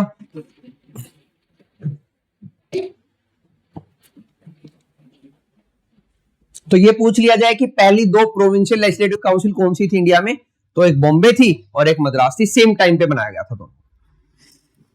प्रोविंशियल ऑटोनॉमी, ये यहां पे 1935 आएगा। ये बता रहा है कि यहां पे तो इन प्रोविंशियल लेजिस्लेटिव काउंसिल बनाई गई थी, यहां पे इस एक्ट में इनको पूरी ऑटोनॉमी दे दी गई थी। पूरी ऑटोनॉमी देने का मतलब जो मैंने बताया अभी पीछे कि ये लॉ तो बना सकते थे, लेकिन लॉ बनाने के लिए इनको अभी भी वॉइसरॉय की परमिशन चाहिए होती थी, तो वो परमिशन वाला सिस्टम हटा देंगे इस एक्ट में आके। ठीक है, लेकिन ये एक्ट कभी इंप्लीमेंट नहीं हो पाएगा इंडिया में, बन के आएगा। ठीक है, गवर्नमेंट ऑफ इंडिया एक्ट 1935, मतलब इसको ब्रिटिशर्स इंप्लीमेंट नहीं कर पाएंगे, इंडिपेंडेंस के बाद हमने इंप्लीमेंट कर लिया। जो हमारा कॉन्स्टिट्यूशन है वो सारा ये गवर्नमेंट ऑफ इंडिया एक्ट है। आप गवर्नमेंट ऑफ इंडिया एक्ट 1935 को डिटेल में पढ़ लो या इंडियन कॉन्स्टिट्यूशन को पढ़ लो, आपको लगेगा सेम ही चीज पढ़ रहे हो। तो हमारे कॉन्स्टिट्यूशन का बेसिक स्ट्रक्चर इस एक्ट से लिया गया है कि कैसा होगा, मेन चीजें। मतलब आप किसी का घर देख के आए हो कि भाई उन्होंने 3 बेडरूम बना रखे हैं, एक बाथरूम बना रखा है, एक किचन बना रखा है, तो आपने वैसा ही स्ट्रक्चर ले लिया। अब हो सकता है पेंट अलग करवा लो, ठीक है, टाइल अलग लगवा लो, तो वो वाली बात है, लेकिन स्ट्रक्चर आपने वैसा ही बनाया जैसे उनका था। तो वो मतलब है बेसिक स्ट्रक्चर। तो जो बेसिक चीजें यहां लिखी गई थी ना, वही हमने कॉन्स्टिट्यूशन में लिखी है एज इट इज, बस उनमें कुछ मॉडिफिकेशन कर ली। जैसे मैंने बताया, दीवार कलर अलग कर लिया आपने, रूफ अलग बनवा ली, सीलिंग अलग बनवा ली, या आपने टाइल अलग लगवा ली, ठीक है। तो बस इतना फर्क किया हमने, कुछ मॉडिफिकेशन किया, और ये पूरा का पूरा एक्ट हमने कॉन्स्टिट्यूशन के नाम पे इंडिया में इंप्लीमेंट कर दिया। वो हम पढ़ेंगे बाद में। ये सेकंड वाला पॉइंट 1935 ये बस ये बताने के लिए क्या है कि यहां पे इनको पावर दी गई, धीरे धीरे इनको आजादी दी जाएगी लॉ बनाने की, कि भी आप लोग इंडिपेंडेंट हो। जैसे आज के टाइम पे इंडियन स्टेट्स के पास पावर है लॉ बनाने की, वो इंडिपेंडेंट लॉ बनाते हैं, ठीक है। जैसे एग्रीकल्चर को लेके हरियाणा, पंजाब, ये अलग अलग लॉ बना सकते हैं सब अपने, सेंटर इंटरफेयर नहीं करेगा, तो ऑटोनॉमी है स्टेट्स को। तो ऐसी ऑटोनॉमी इनको यहां आके मिलेगी। अभी तक तो ये सारे के सारे वॉइसरॉय के अंडर में काम कर रहे हैं। Next, creation of new legislative council. तो दो काउंसिल तो कब बना दी? 1861 में, बॉम्बे में और मद्रास में। उसके बाद बनाई बंगाल में 1862, फिर बनाई नॉर्थ वेस्ट प्रोविंस में 1886, और फिर बनाई 1897 में पंजाब में। तो ये 5 प्रोविंस बन गए ब्रिटिशर्स के, और उन 5 जगह पे प्रोविंशियल लेजिस्लेटिव काउंसिल आ गई। मतलब ये धीरे धीरे होगा, इस एक्ट में नहीं हुआ ये तो एडिशनल पॉइंट लिखा है मैंने समझाने के लिए आप लोगों को कि धीरे धीरे बनेंगी। इस एक्ट का प्रोविजन नहीं है ये, कहीं सोचो इस एक्ट में आया है, ये तो मैंने लिखा हुआ है कॉन्सिक्वेंटली कि उसके बाद क्या हुआ, ऐसा ऐसा कुछ हुआ बताने के लिए। इस एक्ट में तो यही हुआ, act provide for the establishment of new separate legislative council. उसने बोला, एक्ट में ये प्रोविजन डाला गया कि नई लेजिस्लेटिव काउंसिल बनाई जाएंगी। कब बनाई जाएंगी ऐसा कुछ नहीं था, लेकिन उस एक्ट के बेस पे बनाई गई फिर बाद में इसी साल में, ठीक है। और धीरे धीरे फिर 11 तक जाएंगी total. Recognition of portfolio system, ये मैंने समझा ही दिया। स्टैट्यूटरी बैकिंग दी गई और पोर्टफोलियो सिस्टम बनाया गया। लॉर्ड कैनिंग का रोल था पोर्टफोलियो सिस्टम बनाने में। पोर्टफोलियो सिस्टम मतलब मिनिस्ट्री क्रिएट करना, कि पहली बार मिनिस्ट्री क्रिएट किए गए अलग अलग। ये पोर्टफोलियो सिस्टम कहां से बनाया गया? एग्जीक्यूटिव काउंसिल से।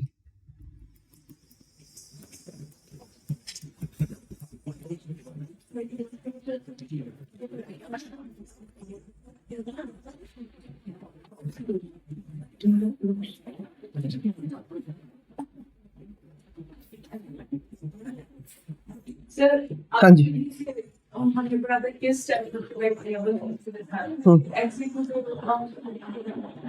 स्टैट्यूटरी बैकिंग है, लेकिन बनाओगे किसको? एग्जीक्यूटिव काउंसिल के मेंबर को बनाया गया ना, मिनिस्टर। मैं बता रहा हूं, ये जो पोर्टफोलियो सिस्टम है, ये किसको दिया गया? एग्जीक्यूटिव काउंसिल को दिया गया ये पोर्टफोलियो सिस्टम। मिनिस्टर जो बनाए गए, एग्जीक्यूटिव बनाए गए, जो वाइसरॉय प्लस उसके 3 executive council plus 1 law member को लॉ मिनिस्टर बना दिया। तो ऐसे किया गया। बाकी 3 जो थे उनको अलग अलग पोर्टफोलियो दे दिए गए, ठीक है। तो ऐसा सिस्टम बनाया गया।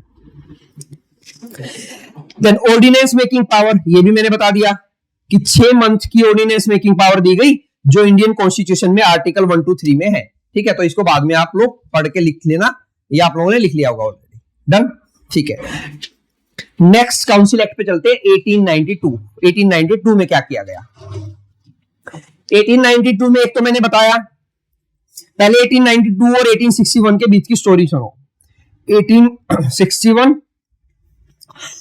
से 1892 लॉर्ड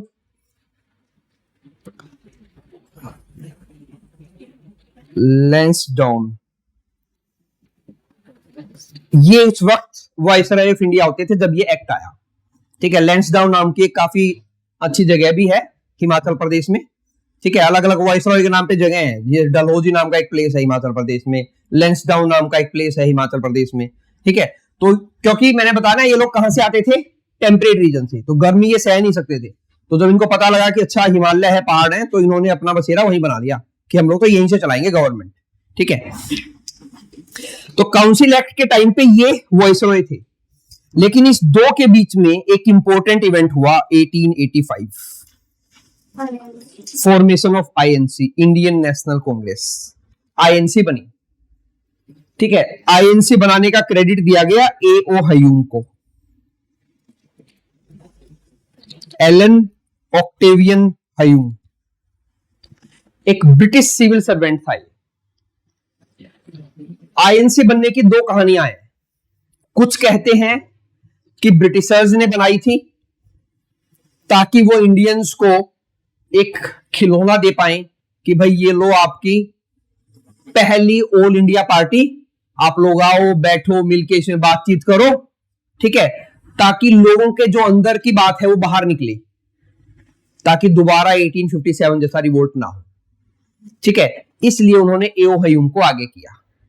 एक थ्योरी ये है। दूसरी थ्योरी ये है कि इंडियंस ने जानबूझ के A.O. हयूम को आगे रखा ताकि ब्रिटिशर्स कांग्रेस को बंद ना कर दें, कि कोई ब्रिटिशर्स आगे रहेगा तो ब्रिटिश गवर्नमेंट को लगेगा कि ठीक है ये ऑर्गेनाइजेशन हमारे अगेंस्ट में काम नहीं करेगी, ठीक है। तो दूसरी थ्योरी ये है। अब वो सच्चाई क्या है ये पता नहीं है, दोनों थ्योरी चलती है आईएनसी के बनने की। इंडियन नेशनल कांग्रेस बनी, इस टाइम पे वॉइसरॉय थे लॉर्ड डफरिन।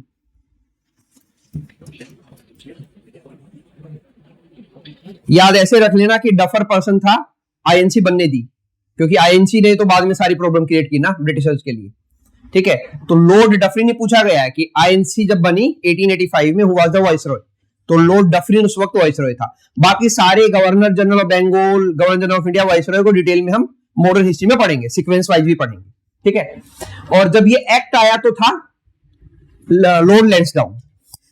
जो आईएनसी थी उनका इनिशियली वो कैसे काम करते थे, P&P, प्रेयर एंड पिटिशन, ये उनके काम करने का वे था। प्रेयर मतलब रिक्वेस्ट, पिटिशन देते थे और रिक्वेस्ट करते थे कि भी वॉइसरॉय को कि भाई ये चीजें कर दो हमारे लिए। उनमें से वॉइसरॉय कुछ चीजें मान लेता था, कुछ नहीं मानता था, तो चीजें ऐसे ऐसे चल रही थी, ठीक है। तो ऑब्वियस सी बात है, जब आईएनसी बनी तो उन्होंने बोला कि भाई इंडियन का रिप्रेजेंटेशन बढ़ाओ, इंडियंस का रिप्रेजेंटेशन बढ़ाओ लेजिस्लेटिव काउंसिल में।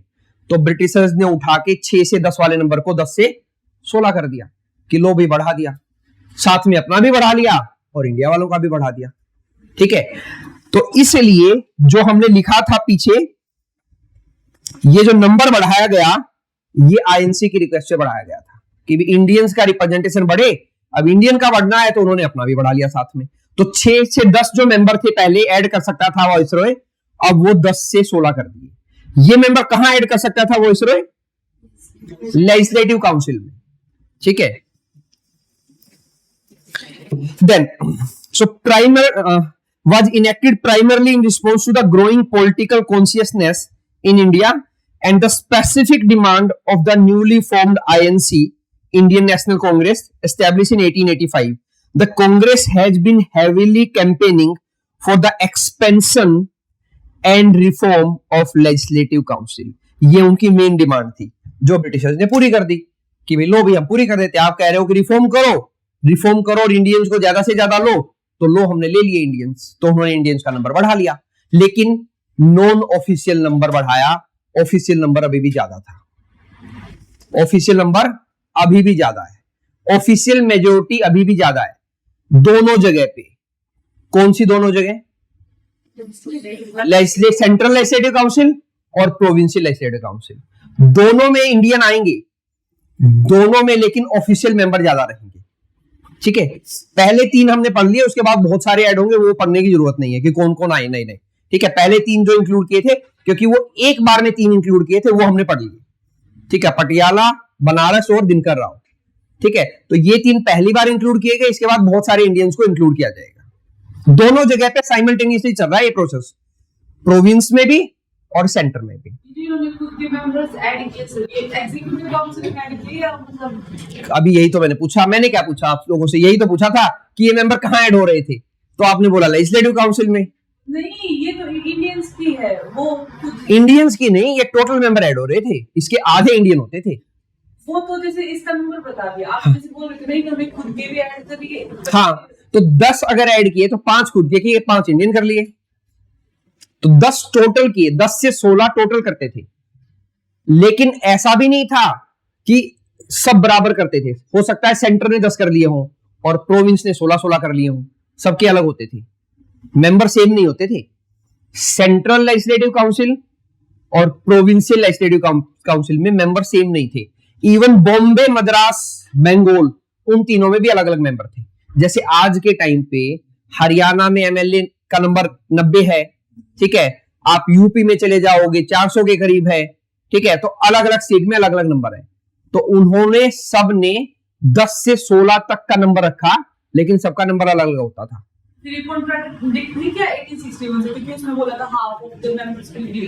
तो वो तो अभी भी थे, मैं टोटल नंबर कह रहा हूं, वो आपकी तरफ इसलिए देख रही है।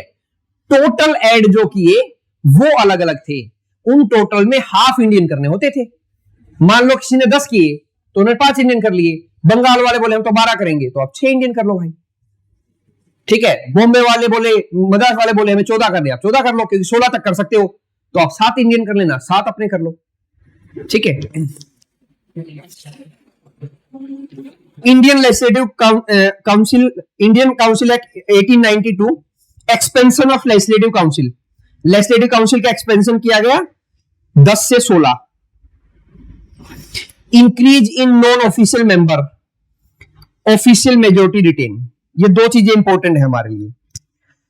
नॉन ऑफिशियल मेंबर का नंबर इंक्रीज किया गया और ऑफिशियल मेजोरिटी को रिटेन लिखा गया, मतलब मेंबर बढ़ाए गए, नॉन ऑफिशियल मेंबर ज्यादा आए, क्योंकि जब ओवरऑल ज्यादा बढ़ेगा तो नॉन ऑफिशियल भी ज्यादा बढ़ेंगे, लेकिन ऑफिशियल मेजोरिटी रखी। बस यही चीजें समझनी है, रटो मत चीजें, रटोगे तो नहीं सब हो पाएंगे। हमने समझ लिया ना कि 10 से 16 ऐड किए तो नंबर तो बढ़ा है, नंबर बढ़ेगा क्योंकि पहले 6 से 10 था तो नंबर बढ़ गया, लेकिन उस नंबर बढ़ने में भी ऑफिशियल मेजोरिटी थी। कहां थी ऑफिशियल मेजोरिटी? दोनों जगह पे, सेंटर में भी और प्रोविंस में भी। वहां स्टेट नहीं थे तो प्रोविंस थे, तो प्रोविंस में भी। क्लियर? कितने प्रोविंस बन गए थे? 4 प्रोविंस थे अभी, ठीक है। Introduction of direct indirect election, ये इंपॉर्टेंट है, पूछा गया है पहली बार कब इलेक्शन इंट्रोड्यूस हुए। किसके इलेक्शन की बात कर रहे हैं? जो लेजिस्लेटिव काउंसिल के मेंबर थे उनके इलेक्शंस की बात आई, लेकिन डायरेक्ट इलेक्शन नहीं हुए, इनडायरेक्ट इलेक्शन हुए।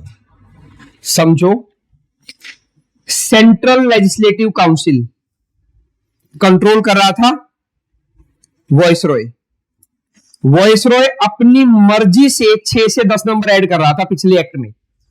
इस एक्ट में उसको ऐड करने थे 10 से 16। ये 10 से 16 अब उसने अपनी मर्जी से ऐड नहीं किए, उसने कुछ लोगों के सजेशंस लिए, कुछ पढ़े लिखे लोग, कुछ जमींदार, मर्चेंट, ठीक है, अलग अलग बड़े बड़े जो सोसाइटी को इंपैक्ट करने वाले एसोसिएशन बनी हुई थी, जैसे मर्चेंट की एक एसोसिएशन बनी हुई थी, उनसे पूछ लिया भाई किसको लें, ठीक है, इसको ले, उन्होंने बोल दिया इसको ले लो, ले लिया। ऐसा जरूरी भी नहीं था लेकिन सजेशन लिए गए। इसको बोला गया इनडायरेक्ट इलेक्शन। इनडायरेक्ट इलेक्शन इसलिए बोला गया क्योंकि इससे पहले तो वॉइसरॉय ही चुन रहा था कि तुम आ जाओ, तुम आ जाओ, तुम आ जाओ सारे, ठीक है। अब उसने दूसरों से पूछना स्टार्ट कर दिया कि किसको ले, तो इसको बोला गया इनडायरेक्ट इलेक्शन। फिर आएंगे डायरेक्ट इलेक्शन, मतलब लोगों को बोलेंगे वोट करो भाई किसको देना आना है, ठीक है। लेकिन वो डायरेक्ट इलेक्शन जो आएंगे 1919 में, वो डायरेक्ट इलेक्शन में भी वोटिंग राइट सबको नहीं मिलेंगे, ठीक है। मतलब फॉर एग्जांपल मैं वॉइसरॉय हूं, पहले तो क्या था, मैं अपनी मर्जी से भी किसी को बुला के, ये लेजिस्लेटिव काउंसिल है, मैंने कहा मर्जी से बुला के भाई आप और बैठ जाओ, आप भी मेंबर हो, ठीक है। अब मैं बाहर से कुछ जो व्यापारी लोग हैं, कुछ जमींदार, उनसे पूछ रहा हूं भाई आप बता दो किसको भेजना है, उन्होंने बोला इसको भेज दिया, ठीक है, बैठा लिया भाई, आप बैठ जाओ, ठीक है। अब उसके बाद क्या होगा, इलेक्शंस होंगे। जो व्यापारी लोग हैं, जो एजुकेटेड हैं, जो पैसे वाले हैं, उनको वोट, उनके वोटर आईडी बनाई जाएगी कि भाई आप लोगों को वोट देने का राइट है। सबको वोट देने का राइट नहीं होगा, कुछ लोगों को वोट देने का राइट दिया जाएगा, ठीक है, उसको बोला जाएगा direct election. Universal adult franchise मतलब everyone has the right to vote who is above 21। ये तो इंडिपेंडेंस के बाद ही आएगा। इंडिपेंडेंस से पहले जितनी बार भी इलेक्शंस होंगे ब्रिटिश इंडिया में, राइट टू वोट सबके पास नहीं था, गिने चुने सोसाइटी के लोगों के पास था। टीचर्स के पास, जो हाईली एजुकेटेड प्रोफेशनल थे उनके पास, जो मर्चेंट थे उनके पास, जो जमींदार थे उनके पास, जो क्रिश्चियन मिशनरी आए थे उनके पास, कुछ गिने चुने सेक्शन ऑफ द सोसाइटी के लोगों के वोटर कार्ड बनाए जाएंगे 1919 में, ठीक है। अभी तो इनडायरेक्ट इलेक्शन हुए हैं, अभी वोटर कार्ड नहीं बने, अब तो रिकमेंडेशन से आ रहा है। पहले रिकमेंडेशन वाइसरॉय का था, अब रिकमेंडेशन बाहर वाले लोगों का है, तो उसको बाहर वाले लोगों के रिकमेंडेशन को बोला गया इनडायरेक्ट इलेक्शन। फिर कुछ गिने चुने सोसाइटी के लोगों के वोटर कार्ड बनाए जाएंगे और वो वोट देंगे, फिर चुन के लोग आएंगे, उसको बोला जाएगा डायरेक्ट इलेक्शन, ठीक है। रिकमेंडेशन सिस्टम समझा दिया मैंने, सेंटर में भी और स्टेट में भी, दोनों जगह रिकमेंडेशन सिस्टम चलता था। बाकी नोट्स में पढ़ के देख लेना आप लोग, यही चीजें लिखी हुई है इसमें। Non official members were nominated by viceroy on the recommendation of provincial council and the Bengal chamber of commerce. Bengal chamber of commerce मतलब वहां के जो व्यापारी लोग थे, ठीक है, उनकी रिकमेंडेशन में चुनते थे। ऐसा सेम ही चीज प्रोविंस में होती थी। प्रोविंस वाले कैसे चुनते थे? जो लोकल बॉडीज हैं, म्युनिसिपैलिटीज, यूनिवर्सिटीज, ट्रेड एसोसिएशन, वो बताती थी किसको चुन लो। लेकिन ये जो इनडायरेक्ट इलेक्शन थे सिर्फ इंडियंस के लिए थे, ये सिर्फ इंडियंस के लिए, ब्रिटिशर्स के लिए नहीं थे, ठीक है। नॉन ऑफिशियल मेंबर जो थे उनके लिए होते थे। ब्रिटिशर्स को तो अभी भी वो वाइसरॉय ही चुन रहा था अपनी मर्जी से, ठीक है, क्योंकि मेजोरिटी अभी भी ऑफिशियल्स की थी। तो बाहर वालों को नॉमिनेट करके बैठा लो या मर्जी से बैठा लो या वोट लेके बैठा लो, जब उनके पास कोई राइट ही नहीं है तो उनको कैसे ही बैठा लो। बस ये बता रहे थे कि देखो हम लोग प्रोग्रेस कर रहे हैं, पहले वाइसरॉय बैठाता था, अब आप लोगों से सलाह ले रहे हैं, फिर आप लोगों से वोट लेने लग जाएंगे। लेकिन जिनको बैठा रहे थे उनके पास कोई पावर नहीं थी, ठीक है, वो पावरलेस पर्सन थे। पावरलेस क्यों थे? क्योंकि लिमिटेड वोट थे, उन लिमिटेड वोट से कुछ नहीं हो पा सकता था। Then enlargement of council function, council के फंक्शन को इनलार्ज किया गया। अभी तक तो हमने पढ़ा था काउंसिल को इनलार्ज किया जा रहा है। काउंसिल को इनलार्ज करना मतलब उसके नंबर बढ़ाना, अब उसके फंक्शन बढ़ाए गए। फंक्शन क्या बढ़ाए गए? Power to discuss budget. 1860 में बजट इंट्रोड्यूस हुआ, लेकिन बजट सिर्फ बताया जाता था कि ऐसा ऐसा होगा, ये खर्चा है, ये चीजें आनी है। उस बजट पे सेंट्रल लेजिस्लेटिव काउंसिल और प्रोविंशियल लेजिस्लेटिव काउंसिल, इन दोनों के मेंबर कोई क्वेश्चन नहीं पूछ सकते थे, क्योंकि इनमें इंडियन भी थे ना। तो अगर बजट आया, मान लिया उन्होंने पूछ लिया कि भी आप लोग हेल्थ पे कम पैसा दे रहे हो, ज्यादा पैसा लगाना चाहिए आप लोगों को, हेल्थ पे, एजुकेशन पे ज्यादा पैसा लगाना चाहिए, तो उनको इजाजत ही नहीं थी क्वेश्चन पूछने की, ठीक है। तो पहली बार बजट को डिस्कस करने की पावर मिली किसको? सेंट्रल लेजिस्लेटिव काउंसिल और प्रोविंशियल लेजिस्लेटिव काउंसिल। इससे पहले तो बजट सिर्फ वाइसरॉय बनाता था और बताता था कि बजट बन गया है, ठीक है, उस पर कोई सवाल नहीं लेता था। किसी का कोई सवाल है तो होगा, वो सिर्फ बताता था कि देखो हमने ये बजट बना दिया, ये अर्निंग है, ये खर्चा है, ऐसे ऐसे खर्च करेंगे, ऐसे ऐसे लेंगे, ठीक है, डन डन। अब वो जो काउंसिल में लोग बैठे थे वो उसको ना तो डिस्कस कर सकते थे, ना उस पर कोई क्वेश्चन पूछ सकते थे, ठीक है, लेकिन कम से कम डिस्कशन की पावर दी गई कि वो लोग आपस में बैठ के अब उस बजट को डिस्कस कर लेते थे कि भाई ये सही है, गलत है, क्या है। लेकिन होता कुछ नहीं था, बस डिस्कस ही कर सकते थे, उस पर वोट करने का राइट नहीं था अभी उनके पास। वोट करने का राइट होता है आप उस चीज को बदल दो। जैसे सपोज वाइसरॉय ने बजट इंट्रोड्यूस किया, कुछ लोगों को लगा सही नहीं है, उन्होंने उस पर वोट कर दिया, वोट करने का मतलब उसके अगेंस्ट में वोट कर दिया, ठीक है, तो उस चीज को बदलना पड़े। तो अभी तक वो चीज नहीं थी, अभी आएगी सिर्फ पावर टू डिस्कस बजट, ठीक है। Member were given the right to discuss the annual financial statement, however this was strictly discussion, they do not have the right to vote. वो सिर्फ डिस्कस कर सकते थे। फिर आप कहोगे फायदा क्या है? फायदा नहीं देख रहे थे, वो ये बता रहे थे देखो प्रोग्रेस कर रहे हैं, पहले बजट सिर्फ दिखाते थे, अब कम से कम डिस्कस तो करने दे रहे हैं, ठीक है। तो वो बता रहे प्रोग्रेस कर रहे हैं, क्योंकि कांग्रेस का प्रेशर था उनके ऊपर, आईएनसी का, तो वो कह रहे थे प्रोग्रेस कर रहे हैं, स्लो एंड स्टडी है लेकिन कर तो रहे हैं ना, ठीक है। लेकिन ये नहीं देखते थे प्रोग्रेस कितने कितने सालों में हो रही है। 1861 के बाद 1892 में डिस्कशन की पावर दी गई, वोट का राइट अभी भी नहीं था, ठीक है। Power to ask question, member were grant the right to ask the question to the executive on the matter of public interest. यहां बैठा हुआ कोई एमपी या यहां बैठा हुआ कोई एमपी अपने अपने एग्जीक्यूटिव से ये पूछ सकता था कि भाई जो ये हो रहा है बाहर, ये क्या हो रहा है, ठीक है। ये जो क्वेश्चन पूछने की पावर होती है ना, इसी से एग्जीक्यूटिव पे प्रेशर बनता है। जब आज के टाइम पे पार्लियामेंट में पेपर लीक हुआ नीट का अभी कुछ टाइम पहले, तो अपोजिशन ने क्वेश्चन पूछा धर्मेंद्र प्रधान से, वो एग्जीक्यूटिव है, पार्लियामेंट उससे क्वेश्चन पूछ रही है, लेजिस्लेचर उससे क्वेश्चन पूछ रहे हैं, भाई क्या कर रहे हो, तो उस पर प्रेशर बनेगा ना। इससे पहले तो पूछ ही नहीं सकते थे, यहां पे उनको क्वेश्चन पूछने की परमिशन दी।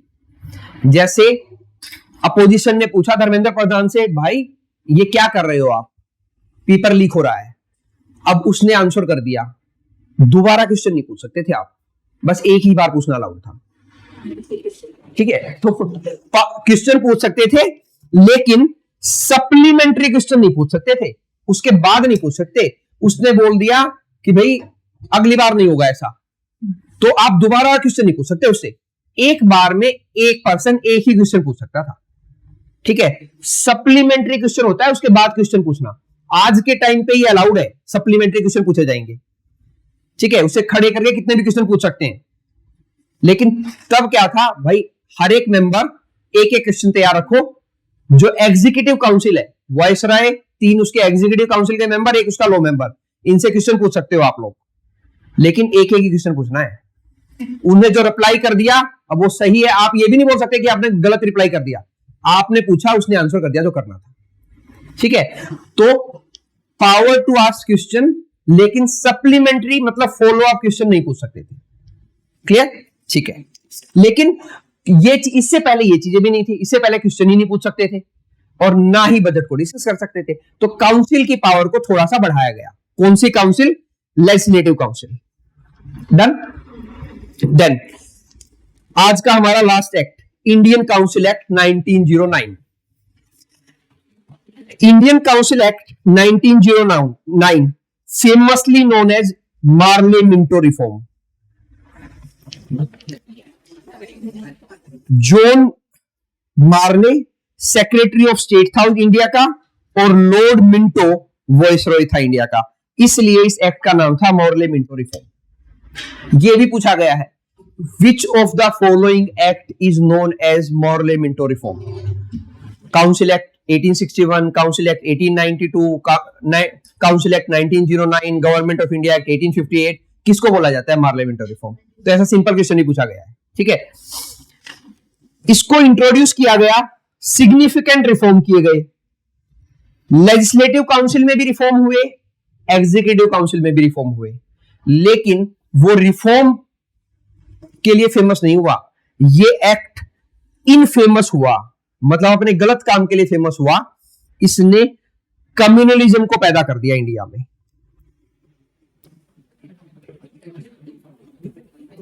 कम्युनिज्म वर्सेस कम्युनलिज्म, इसने ये कम्युनलिज्म पैदा किया था, कम्युनिज्म नहीं।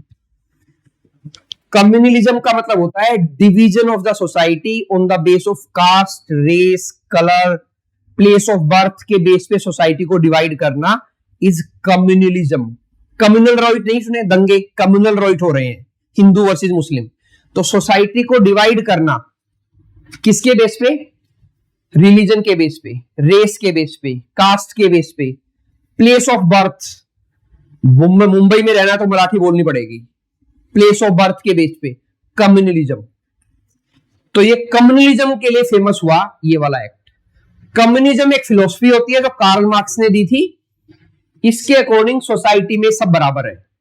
कम्युनिज्म एक फिलॉसफी है जो कार्ल मार्क्स ने दी थी। कार्ल मार्क्स एक जर्मन फिलोसोफर था, कार्ल मार्क्स जर्मन फिलोसोफर। उसने बताया था कि सोसाइटी में सब इक्वल हैं, ऐसा सिस्टम बनना चाहिए। ये जो अमीर गरीब हैं इनको हटाओ, सब इक्वल हो सोसाइटी में, वो उसको बोलते हैं कम्युनिज्म। उसको बाद में कभी पढ़ेंगे। तो कम्युनिज्म को कम्युनलिज्म के साथ इंटरफेयर, मतलब उसको इंटरचेंज मत करना, दोनों अपोजिट चीजें हैं। एक बात कर रही है सोसाइटी में सब एक है, एक बात कर रही है सोसाइटी में डिवीजन की, ठीक है। तो ये एक्ट इनफेमस हुआ कम्युनलिज्म के लिए। क्या इनफेमस हुआ? 1906 प्लेस वाज ढाका, फॉर्म हुआ ऑल इंडिया मुस्लिम लीग।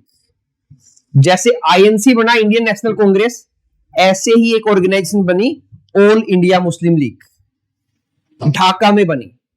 आगा खां और सलीमुल्लाह खां, ये दो पर्सन थे जिन्होंने मिलके ऑल इंडिया मुस्लिम लीग बनाया। ऑल इंडिया मुस्लिम लीग को ही बाद में मुस्लिम लीग भी बोल देते हैं, दोनों सेम ही चीज है, ठीक है। जैसे इंडियन नेशनल कांग्रेस को हम कांग्रेस बोल देते हैं, तो सेम ही चीज है। हाँ, Salimullah Khan, Salimullah was the Nawab of Dhaka, और आगा खां, ये दो पर्सन थे जिन्होंने इसको बनाया था।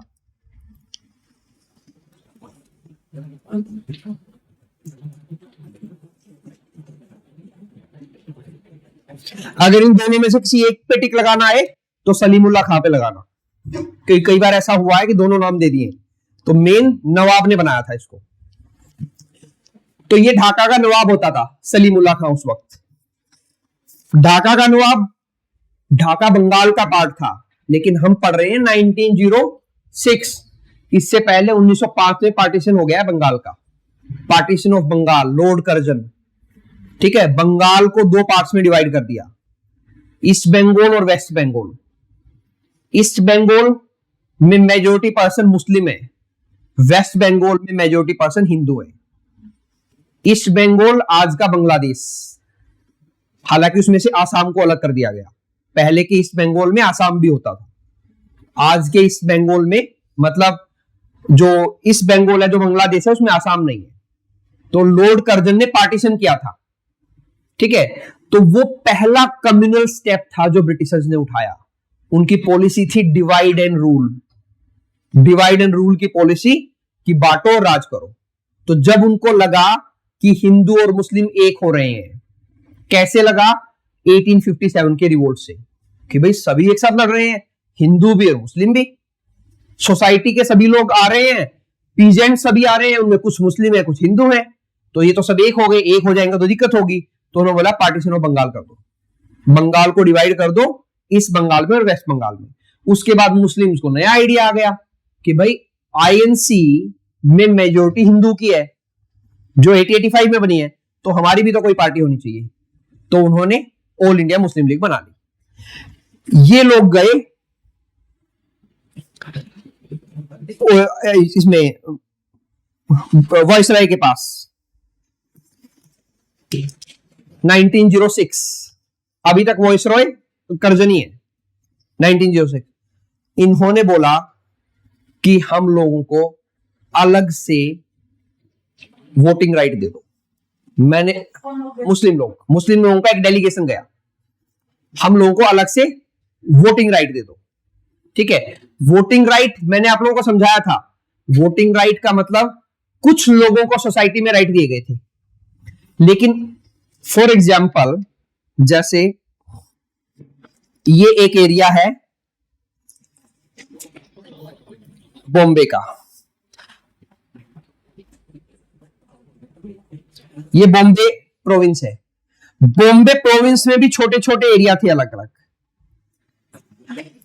ये पर्टिकुलर एरिया, इसको निकाल लो, इसमें से एक पर्सन इलेक्ट होके आता था, जैसे आज के टाइम पे आता है, ठीक है। मुस्लिम बोले ऐसा करो ना, इसमें से दो पर्सन इलेक्ट कर लो, एक जर्नल और एक मुस्लिम। हिंदू नहीं बोला, एक जर्नल और एक मुस्लिम।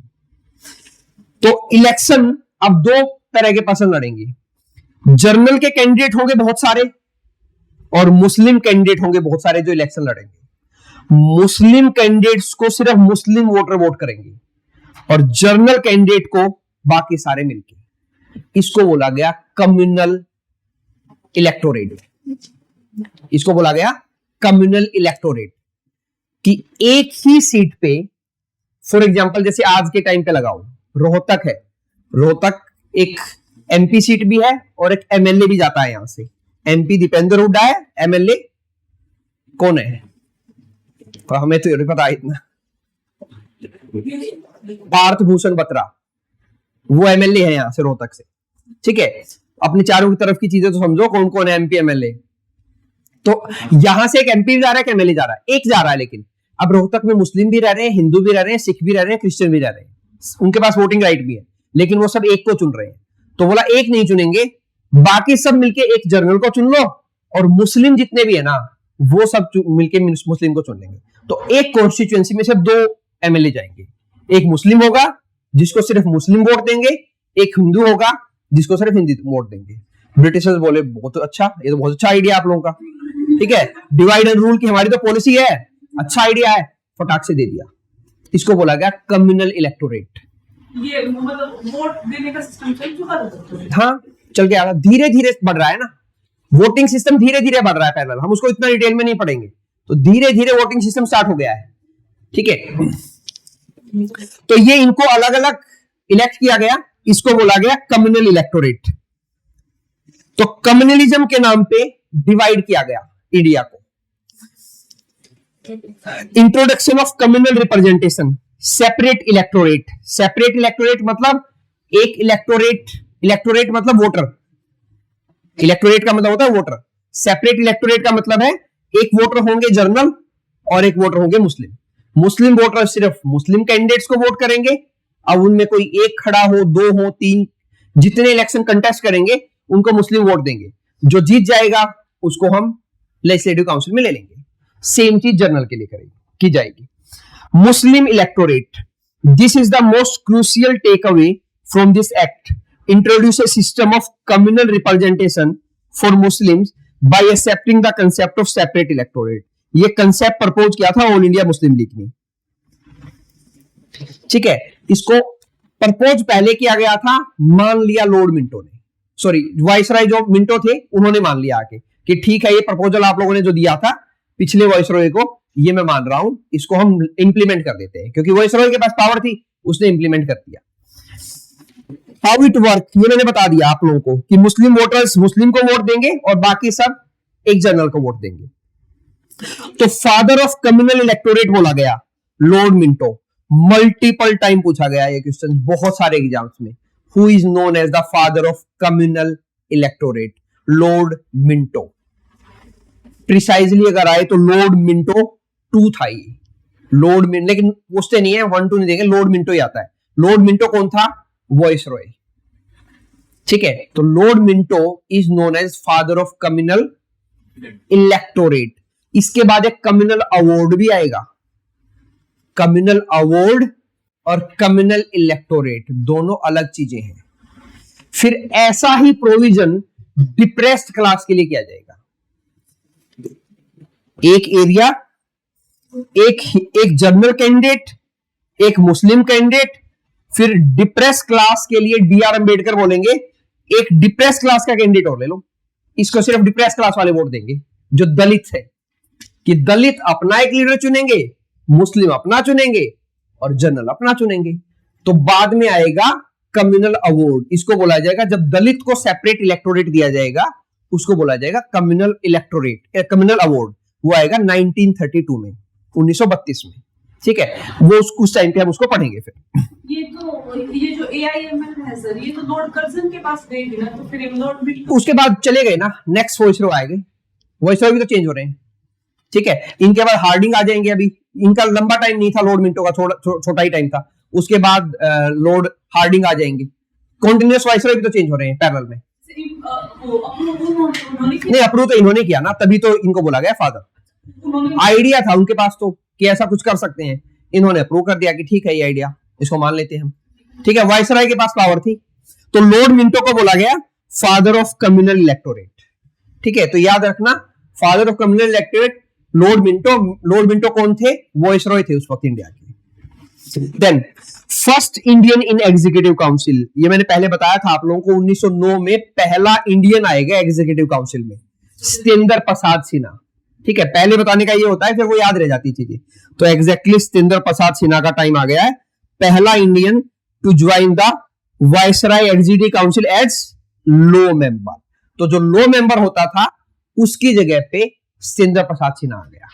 मतलब जो वायसराय, 3 एग्जीक्यूटिव काउंसिल, 1 लो मेंबर। तो ये एग्जीक्यूटिव काउंसिल थी टोटल 4 मेंबर की, इंक्लूडिंग वायसराय 5 मेंबर। तो इसमें से लो मेंबर इलेक्ट किया गया सत्येंद्र प्रसाद सिन्हा को, और वो एग्जीक्यूटिव काउंसिल में आने वाले पहले इंडियन बन गए। तो अब स्टोरी दोबारा से समझो। Charter act 1853, first time local representation मिला, लोकल रिप्रेजेंटेशन, ठीक है। Indian council act 1861, first time Indian representation मिला in legislative council. Indian council act 1909, first time Indian representation मिला इन एग्जीक्यूटिव काउंसिल, ठीक है। लोकल रिप्रेजेंटेशन यहां मिला था जब बंगाल से, बॉम्बे से, मद्रास से, नॉर्थ वेस्ट प्रोविंस से लोकल लीडर आए, लोकल को चुना गया था। लोकल मतलब ब्रिटिशर्स को ही चुना गया था, लेकिन लोकल एरिया से चुन के आए थे सेंट्रल लेजिस्लेटिव काउंसिल में। फिर हमने पढ़ा महाराजाओं पटियाला, राजाओं बनारस और दिनकर राव, वो आए 1861 में। कहां आए लेकिन? लेजिस्लेटिव काउंसिल में। फिर इंडियन काउंसिल एक्ट 1909, यहां पे आया पहला रिप्रेजेंटेशन एग्जीक्यूटिव काउंसिल में, ठीक है। तो ये अलग अलग चीजें हैं, इनको याद रखना। यहां पे एक चीज और भी होगी, अभी उस पे आ रहा हूं। Massive expansion of legislative council. Massive क्यों बोला? बता दिया था मैंने पहले ही। अब की बार 16 से 60 मेंबर तक ऐड किए जा सकते थे, तो मैसिव एक्सपेंशन किया गया लेजिस्लेटिव काउंसिल का। एग्जीक्यूटिव उतनी है अभी भी, एग्जीक्यूटिव काउंसिल को चेंज नहीं कर रहे, चेंज सिर्फ लेजिस्लेटिव में हो रहे हैं, ठीक है। प्रोविंशियल लेजिस्लेटिव काउंसिल और सेंट्रल लेजिस्लेटिव काउंसिल दोनों में ही चेंज किए गए, मतलब दोनों में ही 16 से 60 तक नए मेंबर ऐड किए जा सकते थे। Done. Then ex officio members कौन से थे सर? इंडियंस भी थे? एक्स ऑफिशियो तो वो होते थे जो ऑलरेडी ऑफिशियल है। एक्स ऑफिशियो मेंबर तो हो गए जो वो 5 लोग ऑलरेडी है ना, वायसराय 3 उसके और 1 लो मेंबर, तो वो तो ऑलरेडी है ही। उनको छोड़ के प्लस 6 जो स्टार्टिंग में ऐड किए थे, चीफ जस्टिस, जज और 4 वो तो रहेंगे ही रहेंगे। वो एक्स ऑफिशियो हो गए। एक्स ऑफिशियो होता है जो एक तरह से परमानेंट हो जाए कि ये तो परमानेंट है भाई, बाकी जो नए आएंगे वही आएंगे, ठीक है। शिफ्ट इन काउंसिल मेजोरिटी, जो मैं दूसरी चीज बता रहा था वो ये हुई। रिमेंबर, अभी तक सेंटर में भी और प्रोविंस में भी मेजोरिटी किसकी थी? ऑफिशियल्स की। पहली बार नॉन ऑफिशियल्स की मेजोरिटी आएगी। तो सोचो अगर वो लेके आएंगे नॉन ऑफिशियल की मेजोरिटी पहली बार, तो कहां लाएंगे? प्रोविंस में लाएंगे। ऊपर तो क्यों लाएंगे, वो भी ऐसी बात है। तो प्रोविंस में पहली बार वो इंडियंस की मेजोरिटी लेके आएंगे, नॉन ऑफिशियल मेंबर्स की, ठीक है। सेंट्रल काउंसिल मिटिकुलसली होता है, बहुत थोरो प्लानिंग के साथ। मिटिकुलसली, समथिंग डन मिटिकुलसली मतलब something planned very well. Retain official majority British government officials in central legislative council. ऊपर तो अभी भी ऑफिशियल मेजोरिटी थी, लेकिन प्रोविंस में नॉन ऑफिशियल मेजोरिटी आ गई, a combined of nominated and elected Indian. कुछ नॉमिनेटेड इंडियन और कुछ इलेक्टेड इंडियन। तो पहली बार नॉन ऑफिशियल मेजोरिटी आएगी कहां पे? प्रोविंशियल्स में, ठीक है। फिर धीरे धीरे ऊपर भी आएगी, पहले नीचे। Done. Enhanced deliberative power. Deliberative power मतलब लेजिस्लेटिव काउंसिल की पावर को बढ़ाया। पिछले एक्ट में पढ़ा था सप्लीमेंट्री क्वेश्चन नहीं पूछ सकते थे, अब पूछने अलाउड कर दिए। बजट पे वोट नहीं कर सकते थे, अलाउड कर दिया, ठीक है। तो ये 2 चीजें पिछले में नहीं अलाउड थी, अब अलाउड कर दी। बजट पे रिजोल्यूशन का मतलब ये होता है उस पे वोट करना कि भाई आप लोग क्या लग रहा है इस चीज को लेके, ठीक है। और सप्लीमेंट्री मतलब फॉलो अप क्वेश्चन पूछना अलाउड कर दिया गया, ठीक है। तो इंडियन काउंसिल एक्ट 1861, 92 और 1909 हमने देखा चाहे धीरे धीरे चेंज किए हैं लेकिन इंडियन एडमिनिस्ट्रेशन में आने लग गए और लेजिस्लेटिव काउंसिल में ज्यादा रिफॉर्म हुए हैं। मेजर रिफॉर्म लेजिस्लेटिव काउंसिल में ही हुए हैं, इसलिए नाम इंडियन काउंसिल एक्ट है इनका, ठीक है। 1861, 1892 और 1909। बजट को डिस्कस करते किसको? जैसे इंक्लूडिंग का अलाउ हो गया डिसअप्रूव कर देते हैं बजट को। ये देखो तो वो बजट के एक एक पार्ट पे ऐतराज कर सकते थे, पूरे बजट पे ऐतराज नहीं कर सकते थे। किसी एक पार्ट पे अगर कोई ऐतराज है तो चेंज हो जाएगा, वो कहेंगे पूरे बजट पे वो मर्जी वायसरॉय की होती थी फिर भी, क्योंकि ऊपर सेंट्रल लेजिस्लेटिव काउंसिल में तो अभी भी ब्रिटिश मेजोरिटी थी ना, सिर्फ प्रोविंस में ही आई थी। प्रोविंस में बजट इंट्रोड्यूस नहीं होते थे, बजट तो सेंटर इंट्रोड्यूस करता था, ठीक है। और प्रोविंस में जो बजट जा रहे थे वो वायसरॉय की मर्जी से जा सकते, प्रोविंस के पास तो इतना पैसा जाएगा। सारा का सारा रिवेन्यू कलेक्शन जो होता था वो सेंट्रल गवर्नमेंट के पास होता था, आज भी यही होता है।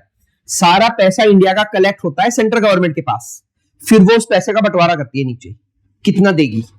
तो नीचे वाला हरियाणा कहेगा ज्यादा दे दो, तो उनके कहने से ज्यादा थोड़ी देगी, देने वाला तो ऊपर वाला है, ऊपर वाला मतलब सेंट्रल लेजिस्लेटिव काउंसिल, ठीक है। तो नीचे वाले सिर्फ बोल सकते थे कि ऐसा कर दो, ठीक है। तो उनको रिजोल्यूशन मूव करना अलाउड था, लेकिन पूरे के पूरे बजट को चेंज नहीं कर सकते थे, वो एक एक प्रोविजन को चेंज कर सकते थे, ठीक है।